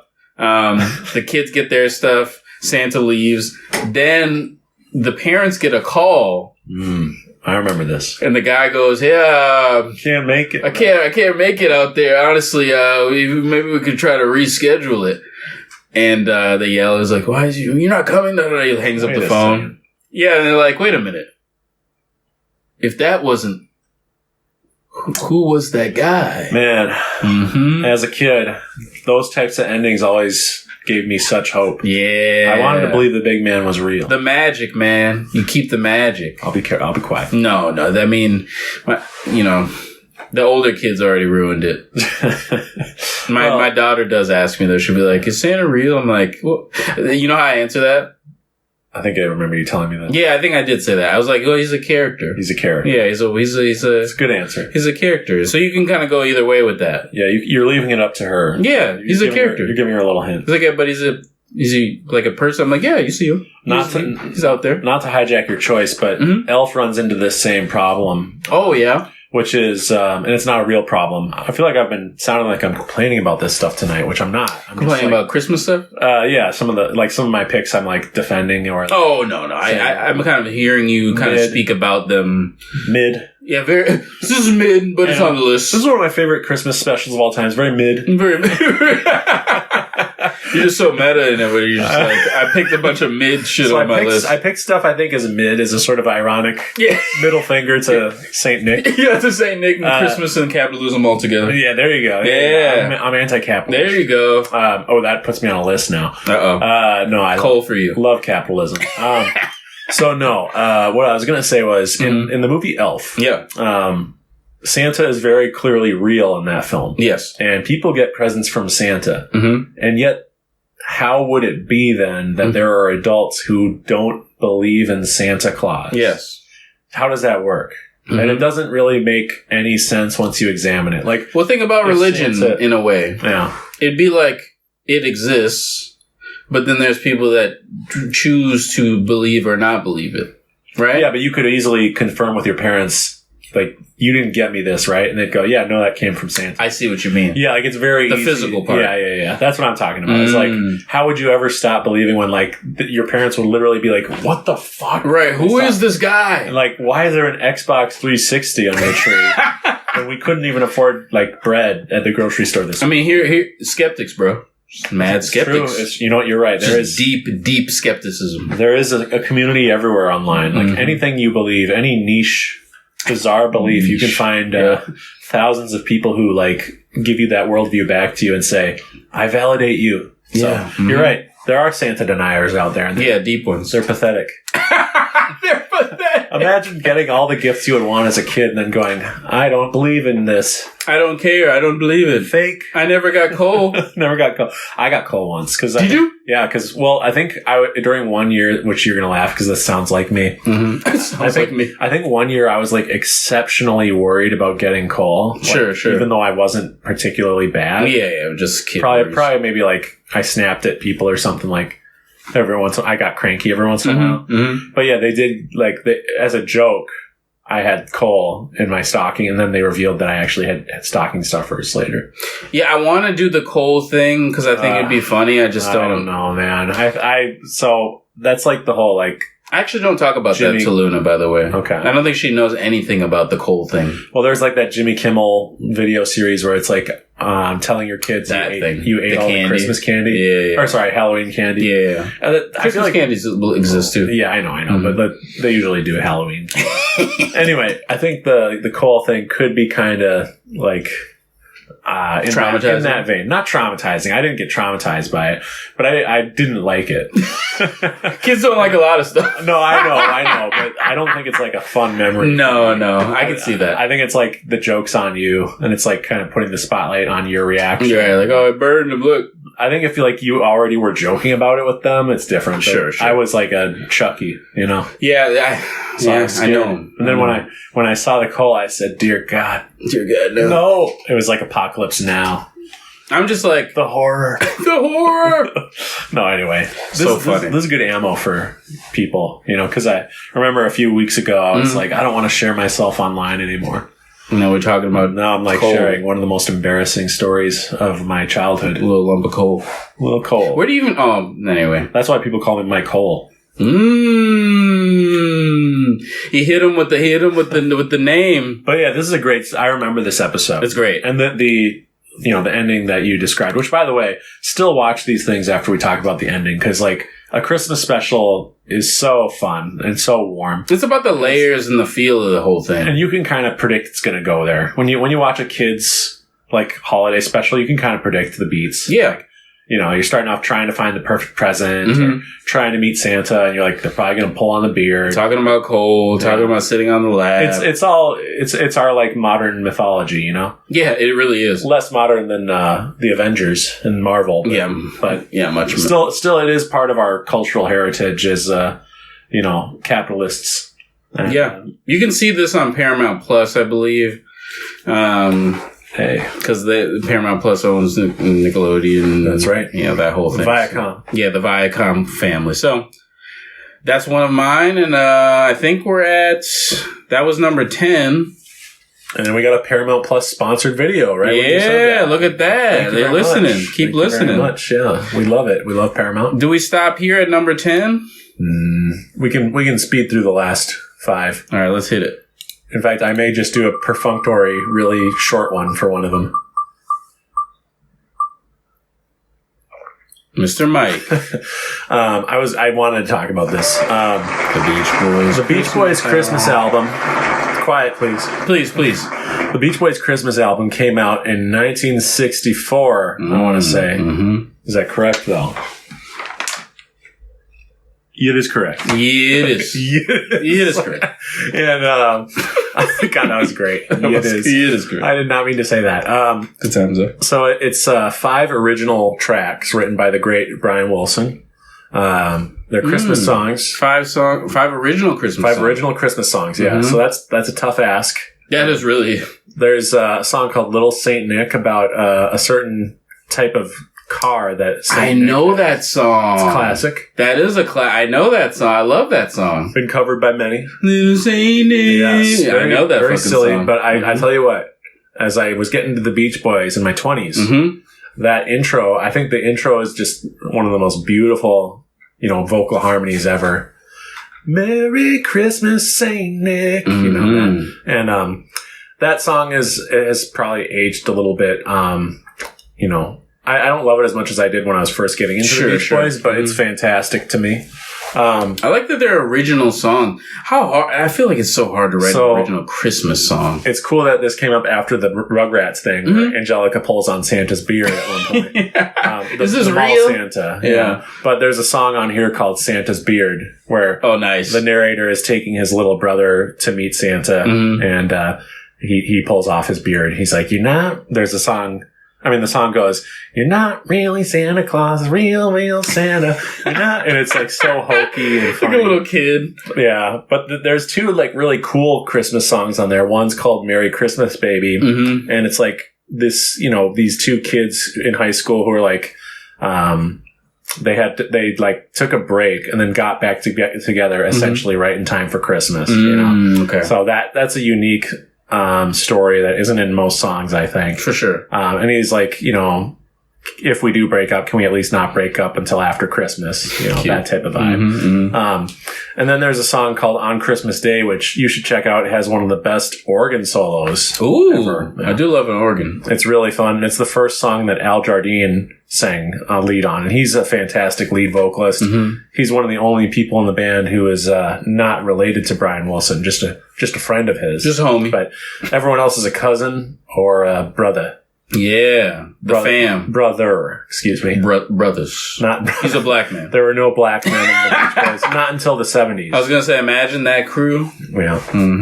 Especially in the, what time period is the Beach Boys? 60s. 60s, okay. 62 is when they started, I believe. and they just took off on a rocket ship, or a little Saint Nick, if you will. Yeah. But they influenced by Snoopy, of course. Right. Yeah. When they when you look at how much they accomplished in their career, like, and how many albums they had to put out every year, it's unbelievable. Like, the burnout they must have had to experience and then just keep going. Oh, of course. Because the record label said, we'd love it if you could do 2 full lengths a year, and we'd really love it if you could do 3 somehow. That'd be amazing.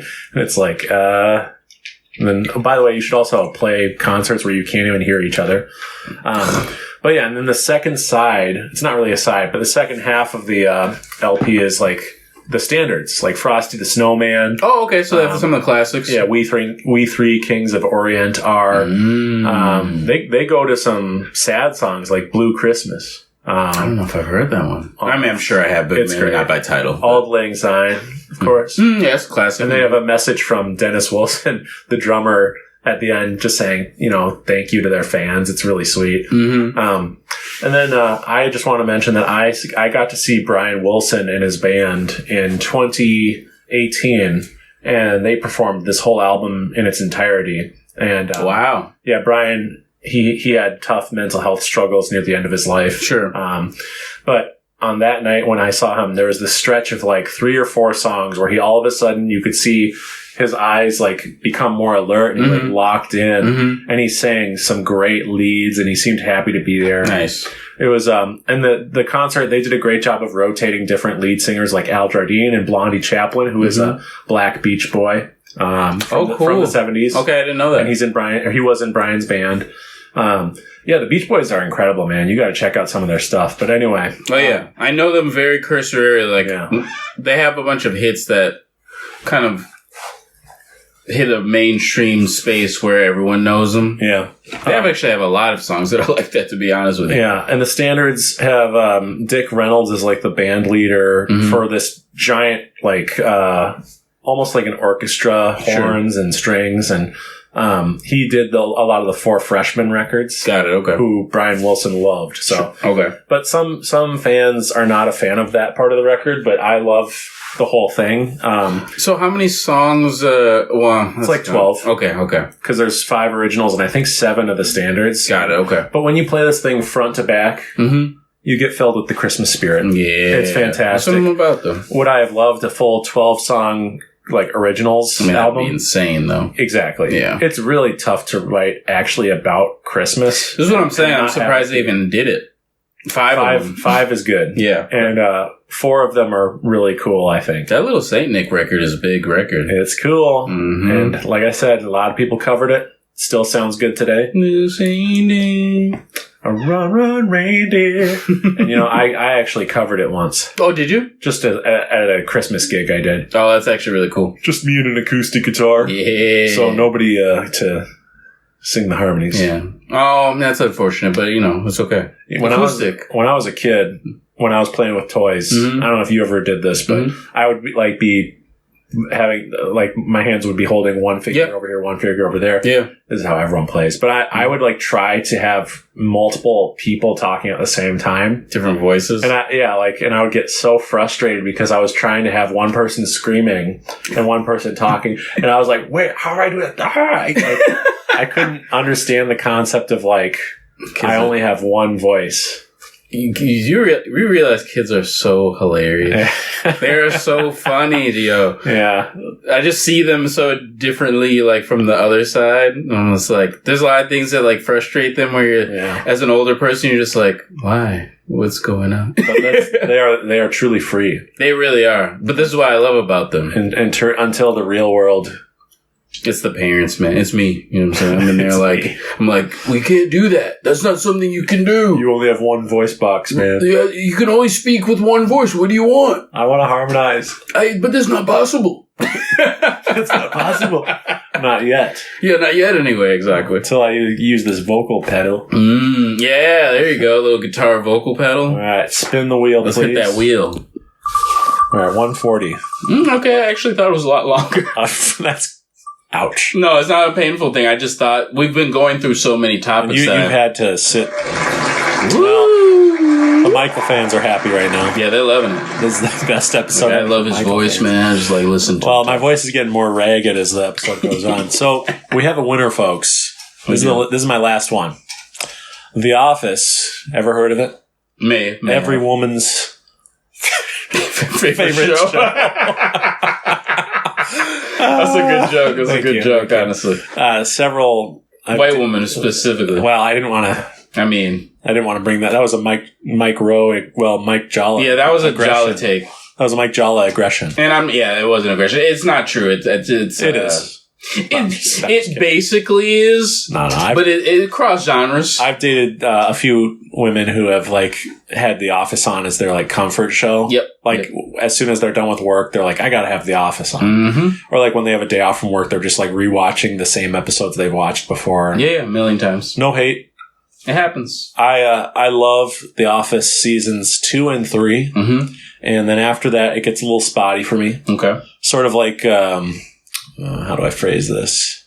Like a long-running anime that has like the early arcs you really like, but then after that, it gets kind of downhill. They have a golden era. Yes. Mm-hmm. There you go. Yeah. And I think The Office is extremely...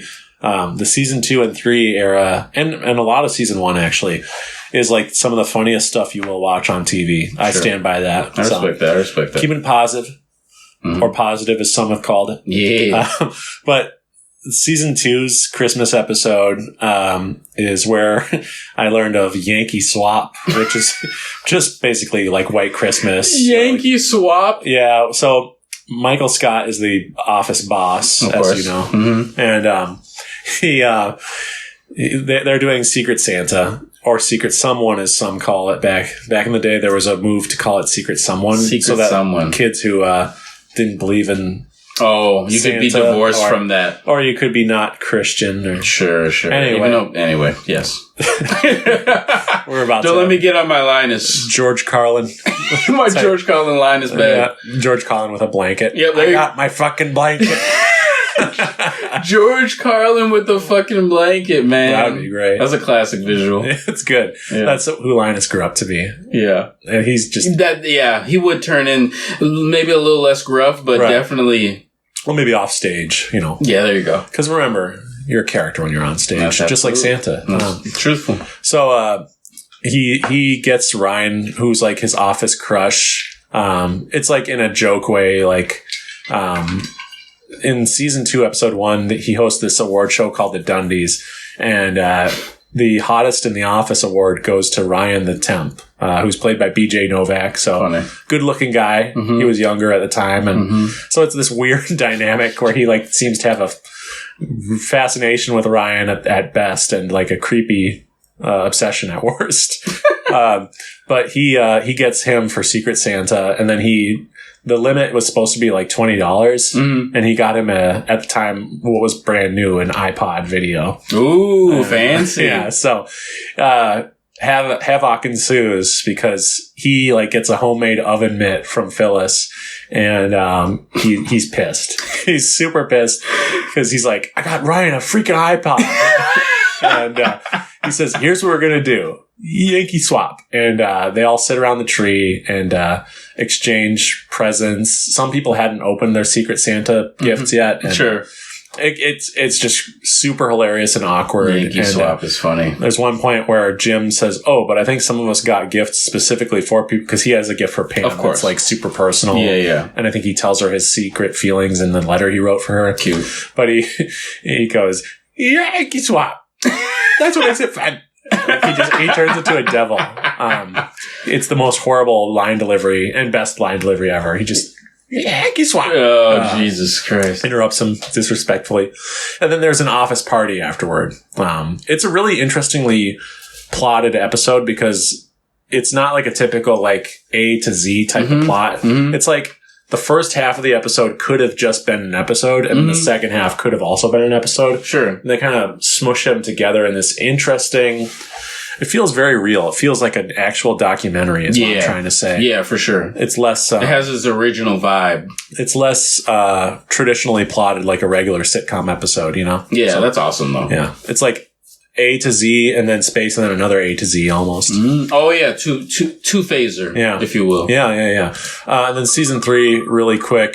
Someone fire that stagehand who just that was me. I know who just spun the wheel. That was like a quick draw McGraw. You're like, well, we're done with that. Right? We're done with that. Let's cut that. Season 3. I guess I'll just say season 3. I'm playing the music. Season 3. There's also a season 3 holiday episode where they go to Benihana and try Nog Asaki's and Nog Asaki's. Yeah, that's very funny. It's a very real. I don't know, but it's a very bold move to have 2 Christmas. Like, shows used to have to do like a Christmas episode every year. Yeah. But to do it 2 years in a row, it always feels like, gosh, how do they do 2 5-star Christmas episodes back to back? And Benihana Christmas is actually an hour-long episode, so I won't bore you with the plot of that one because it's less like Christmassy. Like season 2 could have been just a standalone. Like you can start that as your first episode of The Office. Oh sure. Season 3, that episode is more like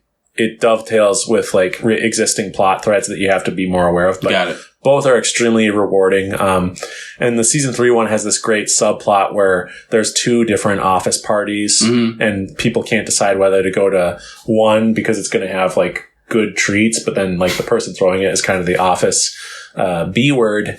And then there's a new party being held for reasons I won't spoil, but by Pam and Karen, who are more fun, but it's kind of a, what's the word? More of a sketchy, or not sketchy, low key?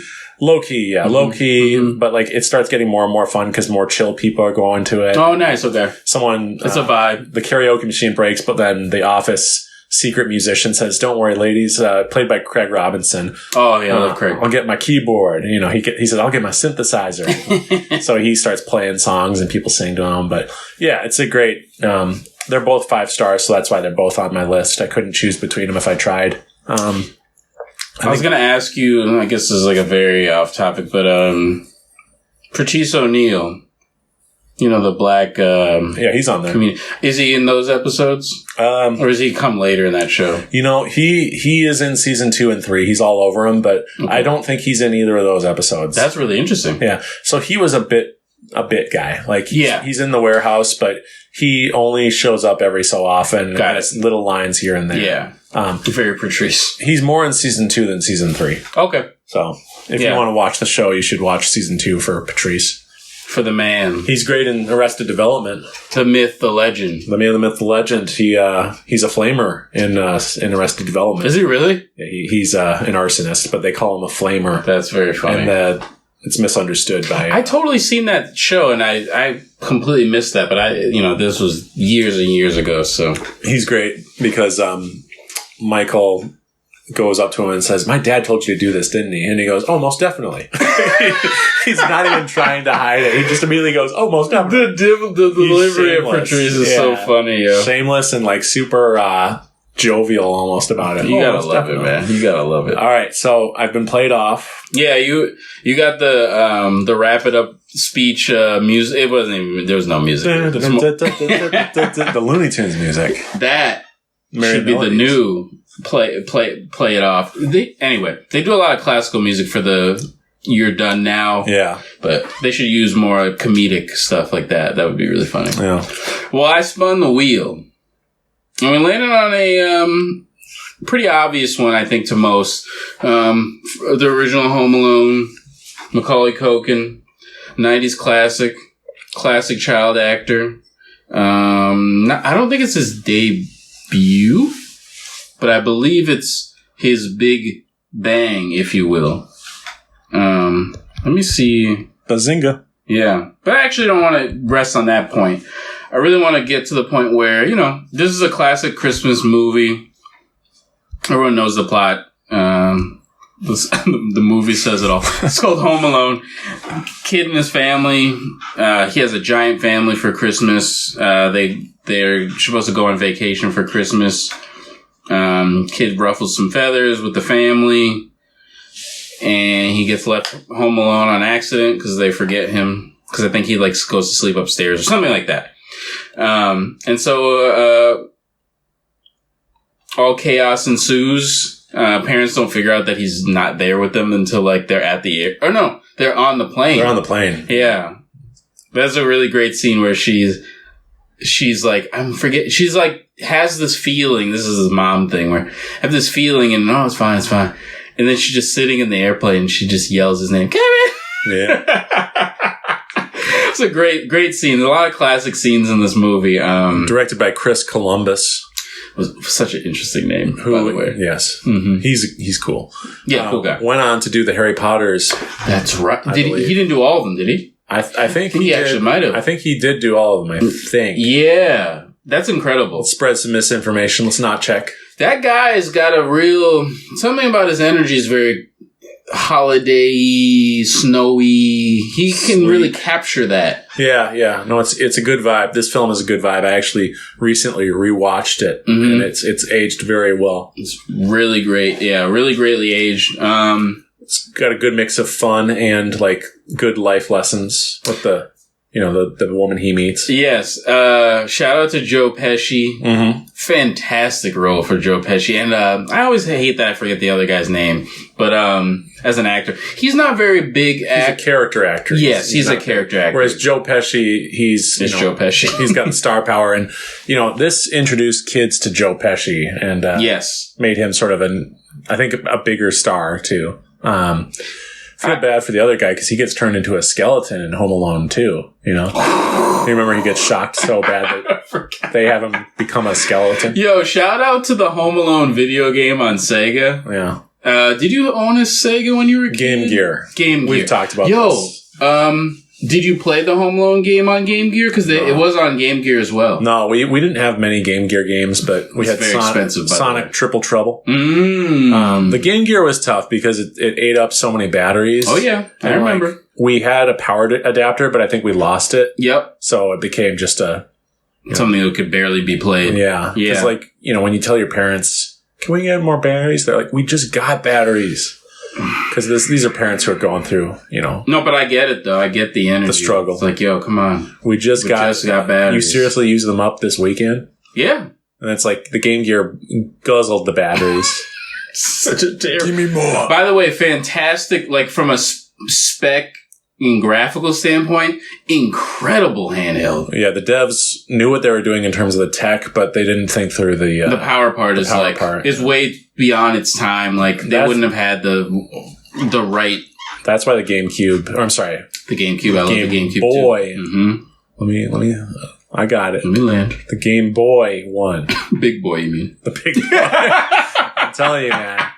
If I ever stumble upon Big Bird, I'm definitely pointing and saying, "Big boy, Big boy." He's good. He'll accept that. Yeah, he'd love it. He'd raise his wings up in the air. It's me. Little side note about Big Bird. I don't enjoy his new voice. Whoever's newly voicing him. I don't enjoy the new Kermit. I haven't heard the new Kermit. Dude, when you look it up, it's horrible. Really? I hate it. I'm sorry. I know you gotta get, when people get replaced and like it's someone who's voiced a character for decades. Yeah. You gotta give them time. You gotta let them go on the runway and give them a chance to learn how to be the character. Right. Steve Whitmire, people didn't like him at first after Jim Henson passed away, but he really became Kermit. Yeah. He was my Kermit like when I grew up. 90s Kermit? 90s, yep. Mm-hmm. But like, same. There was this appearance on The Masked Singer where like it was revealed that Kermit was the one singing as the stupid Masked Singer shit. Funny. I don't watch that.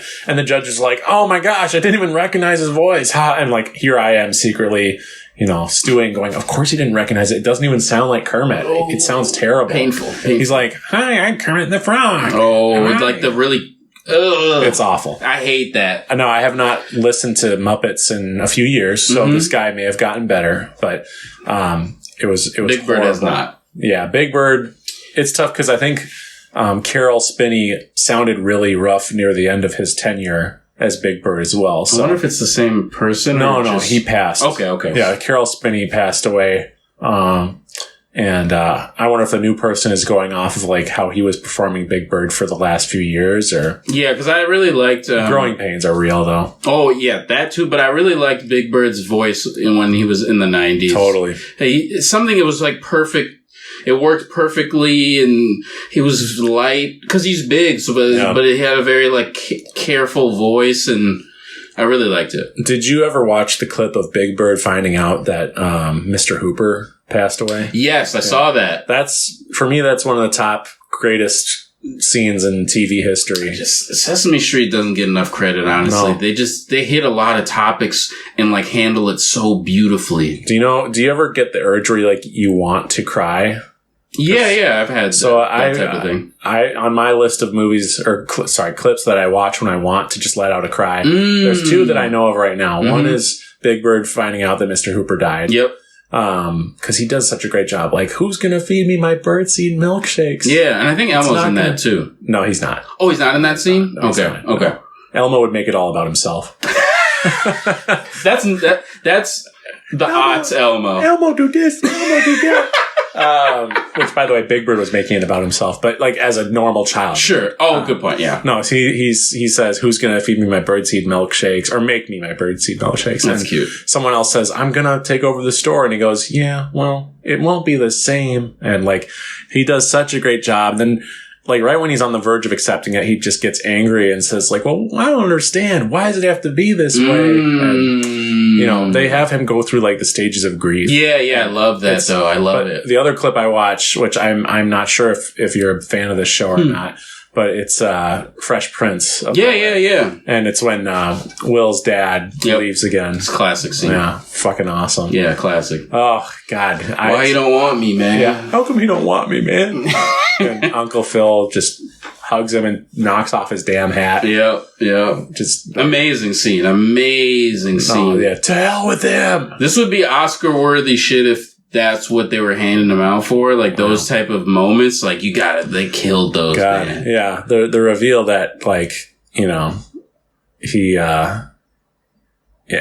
talking about the scene where he's like, the house is empty for some reason. I don't remember the episode. So him and his dad are going to hang out, and then his dad, like, lets him know that they're probably not going to see each other for a while because he's got, like, a business trip coming Sure.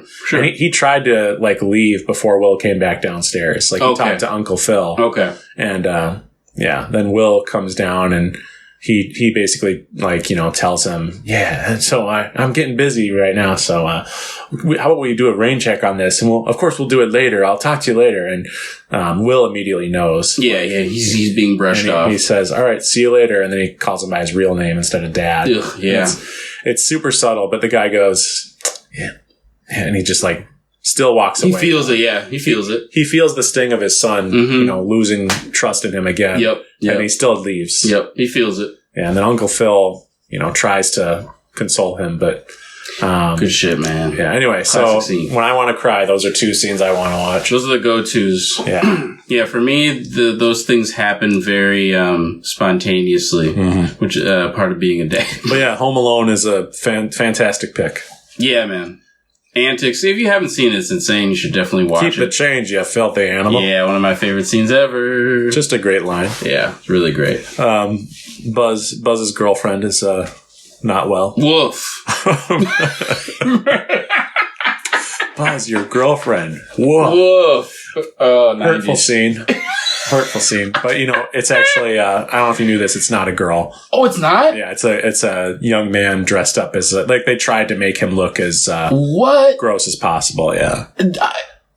So that makes why am I like, I think, in the 90s we would expect that they would humiliate a young girl. Yeah. No, it's just, it's, like, intentionally... it's supposed to be a joke. The boy is done up to look like this gross girl. Right. Which, still kind of a silly joke. It is, yeah. I think ultimately it's a harmless joke. Yeah, of course. It's the 90s. It's the 90s, and there's pizza. And a lot of pizza. The uncle is a jerk. I know he calls him a jerk. You spilled... Look what you did, you little jerk. Man. Yo, a lot of quotables from that movie, man. A lot of quotables. I think mostly just keep the change, you filthy animal. I mean, that's the one. That's great. Yay, my dark horse. I'm just going to sit here and sound. We just wait for it to... Come on, guys. Yeah, the audience was... That guy went nuts. Yeah.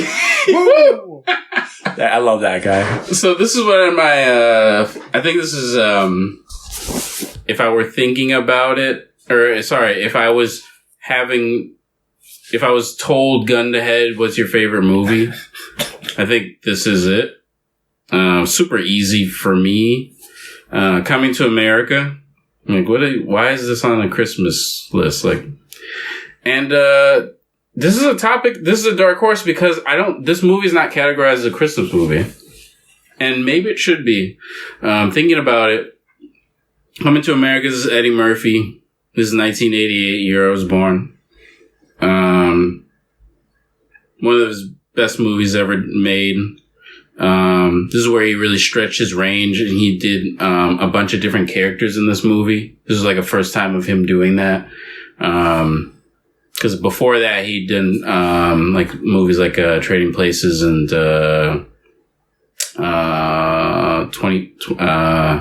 what's that cop movie he did? Beverly Hills Cop. Yeah. And yeah, so this one was like a comedy tour de force for him.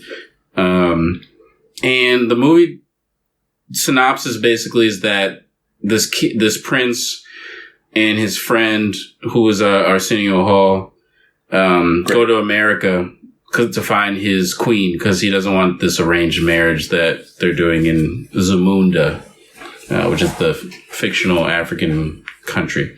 So they go to Queens, New York, as a joke, to find a queen for him. Very good. Yep, and it's winter. It is good. It is good. It is very good. That's why I've never seen it. So you've never seen this movie? I didn't know the joke. Oh shit! So I was like processing it, like, oh, that's very good. Yeah, very good, very good. Sorry. No, if you haven't seen this movie is a classic. Should we watch it? We should watch it. All right, I will. It's an absolute classic. It's my favorite movie of all time. It's hilarious. I have a weird connection to this movie too because my parents are from Africa, so like there's like a weird like identifiable thing with this movie. Obviously at a weird like fantasy level, but it connected with me on that level too. But anyway, the movie takes place in the wintertime. It's around like the holidays, so they have like they have a Christmas pageant, and some of the houses that Eddie goes to, there's a Christmas tree up. So it's a Christmas. It takes place around Christmas time, and I think, honestly, if you really think about it, it should be in the pantheon of Christmas movies. Yeah. But not to minimize it in that way, but it should also be spoken about when we're talking about Christmas movies, and it's hilarious. Eddie plays like a few different characters in this movie. See, I didn't know that. I thought he just played the main guy. Yeah, so he does the main guy. He plays a barbershop.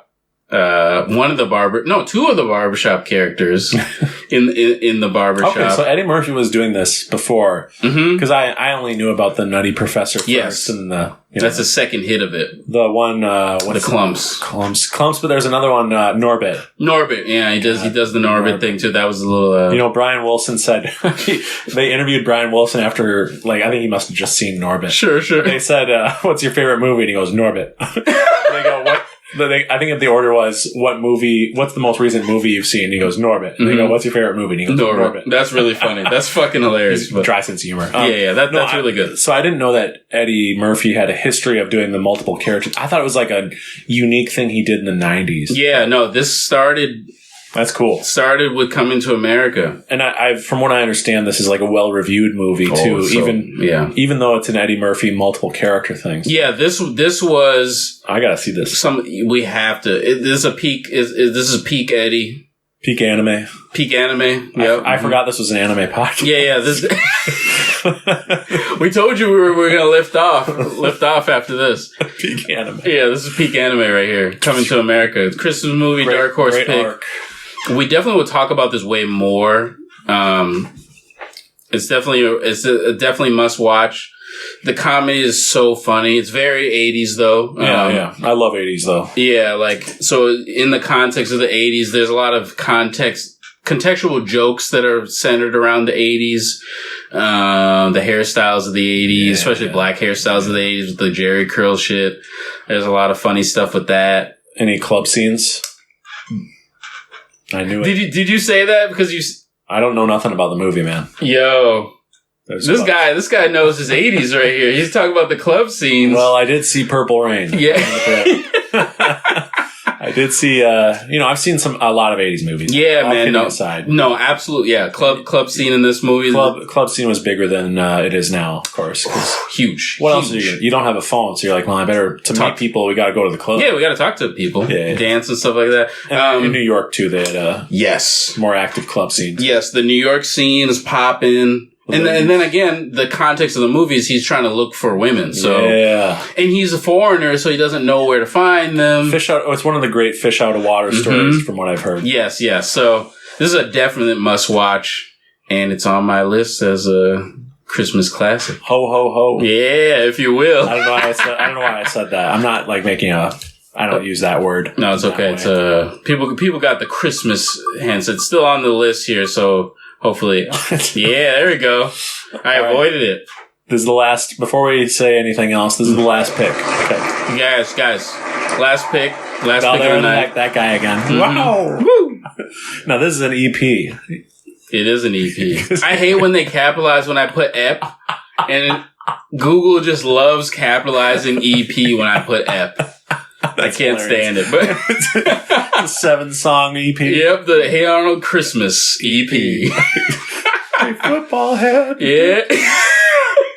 It's a musical. It's a jazz musical.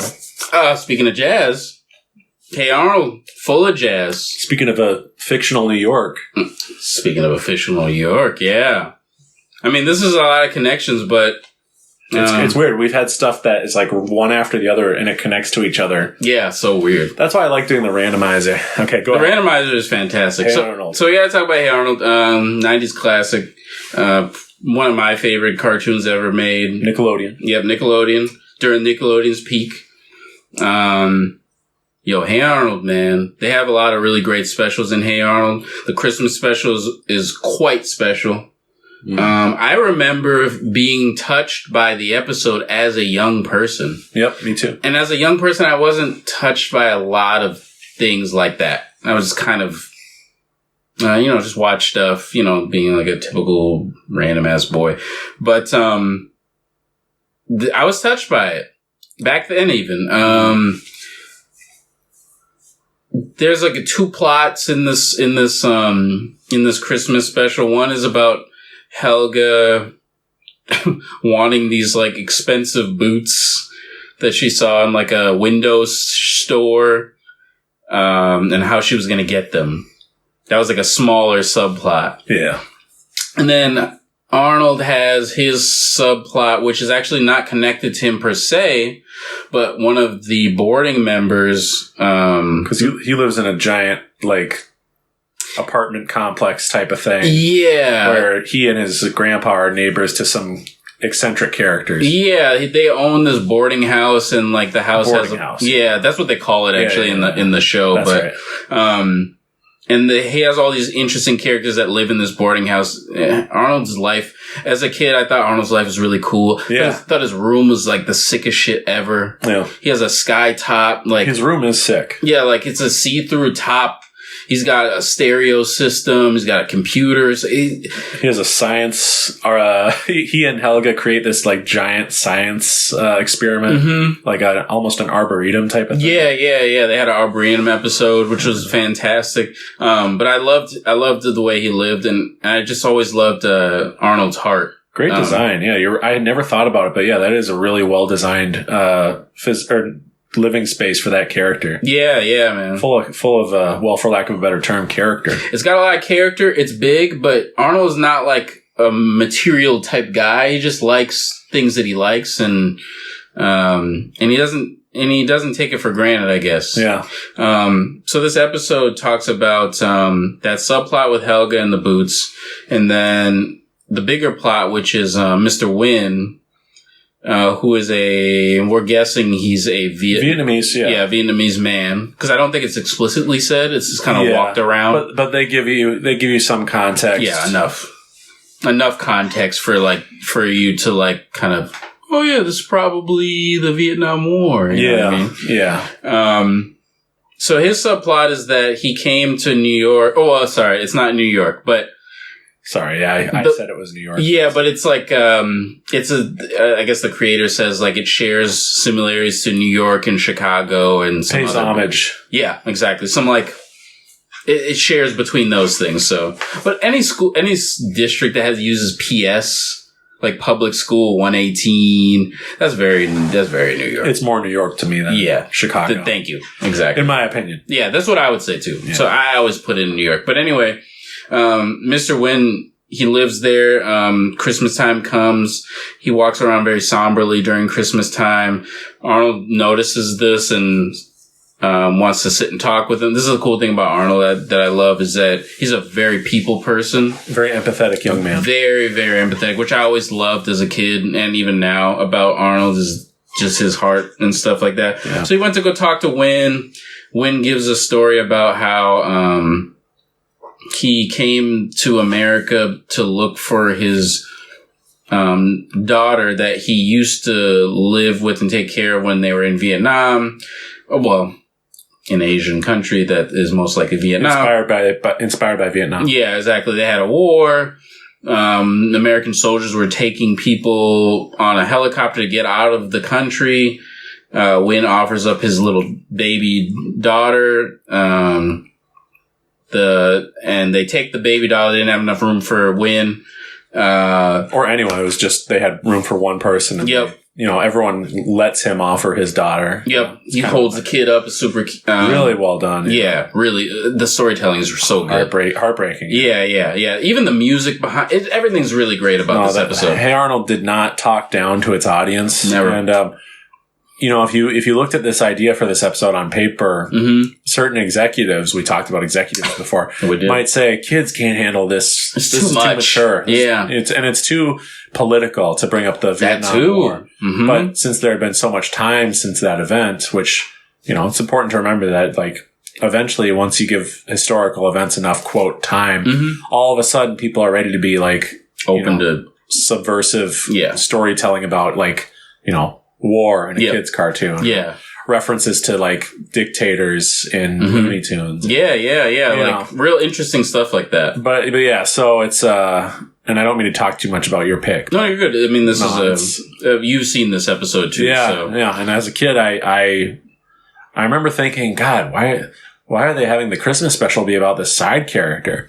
Yeah. Mr. Wynn. Not in a bad way at all, but just like, I'm not used to this. Yeah. You start to think, oh my gosh, this guy, like, is so interesting. And he had this whole story. And I think the Hey Arnold show, like, when you're a kid and you're watching Arnold, you're like, I want to be like this. Yes. I hope I'm like this. Yes. That's exactly the thought I'm having when I'm watching. Like, I want to be like how Arnold is with it's people. Aspirational. Yeah. And there's certain pieces of media that have that vibe, in your life. And it's really good that we grew up with Arnold, and I'm not saying I wound up being like him. I want to be more like him. But yeah. I think we all shoot for it. Like I said, he's empathetic. He's thoughtful, caring. He has fun. Very humble too. He's super humble. Like, yeah, he's almost, you could say maybe he's too perfect, but no, he has his rough moments as any young kid would. He's flawed. He when he likes a girl, he like obsesses over her too much. Hi, Ruth. Yeah. Hi, Ruth. Yeah. So he has his moments. He's a kid. Yeah, exactly. So he's a good character. And the show does a great job of having these little spotlight episodes where you get to see what makes these 3-dimensional adults, they're actually 2-dimensional, but these fully fleshed out adults tick. And, they give a lot of characters room to breathe, which I think a lot of cartoons don't really do. Well, and it's rewarding to watch as a kid, but then even more rewarding to watch as an adult, as you and I have had more life experience behind this. And we can see what the creators were talking about when we saw how hard Susie had to work, what type of relationship she had with Oscar. Oh, yeah. Quite a relationship. The difficulties of living in a, multi-household environment like that. Or having to come together. Yeah. That whole thing was, that character who, like, nobody ever saw. What's his name? I don't remember, but. Yeah. Shoot, I forgot his name too. It's like Mr. Blank. Yeah. But Mr. Smith. Mr. Smith. Yeah. Mm-hmm. There's people like that when you live in a communal living space, you know. And I lived in a city apartment in a communal living space, and I wasn't as patient as little Arnold was. Sure, I mean, or kind, but yeah, the kid is cute, man. The kid is cute. I think got some good friends. Yeah, some great friends, and I think I actually I'm remembering now the reason why Arnold went to go talk to him about this was because they were doing like a gift exchange or something, and Win was like sitting in the corner or something like that. He was by the window or something. But Win's daughter, Win's daughter wound up in that city that they're living in now. Yes, and that's why he came there. That's why he came there, and he's trying to locate where she is. He wants to see his daughter. He hasn't seen her in 20 years. Yep. Mm-hmm. And that's what the Christmas special is about. How awesome is that? That it's like not this, you know how I said when you watch Christmas specials before they have a certain rhythm? Mm-hmm. This doesn't, but it still feels just as much like Christmas as the Peanuts special. It's strong, man. Or the Office Christmas episodes. And you know what? For this one, let's not spoil everything else. No.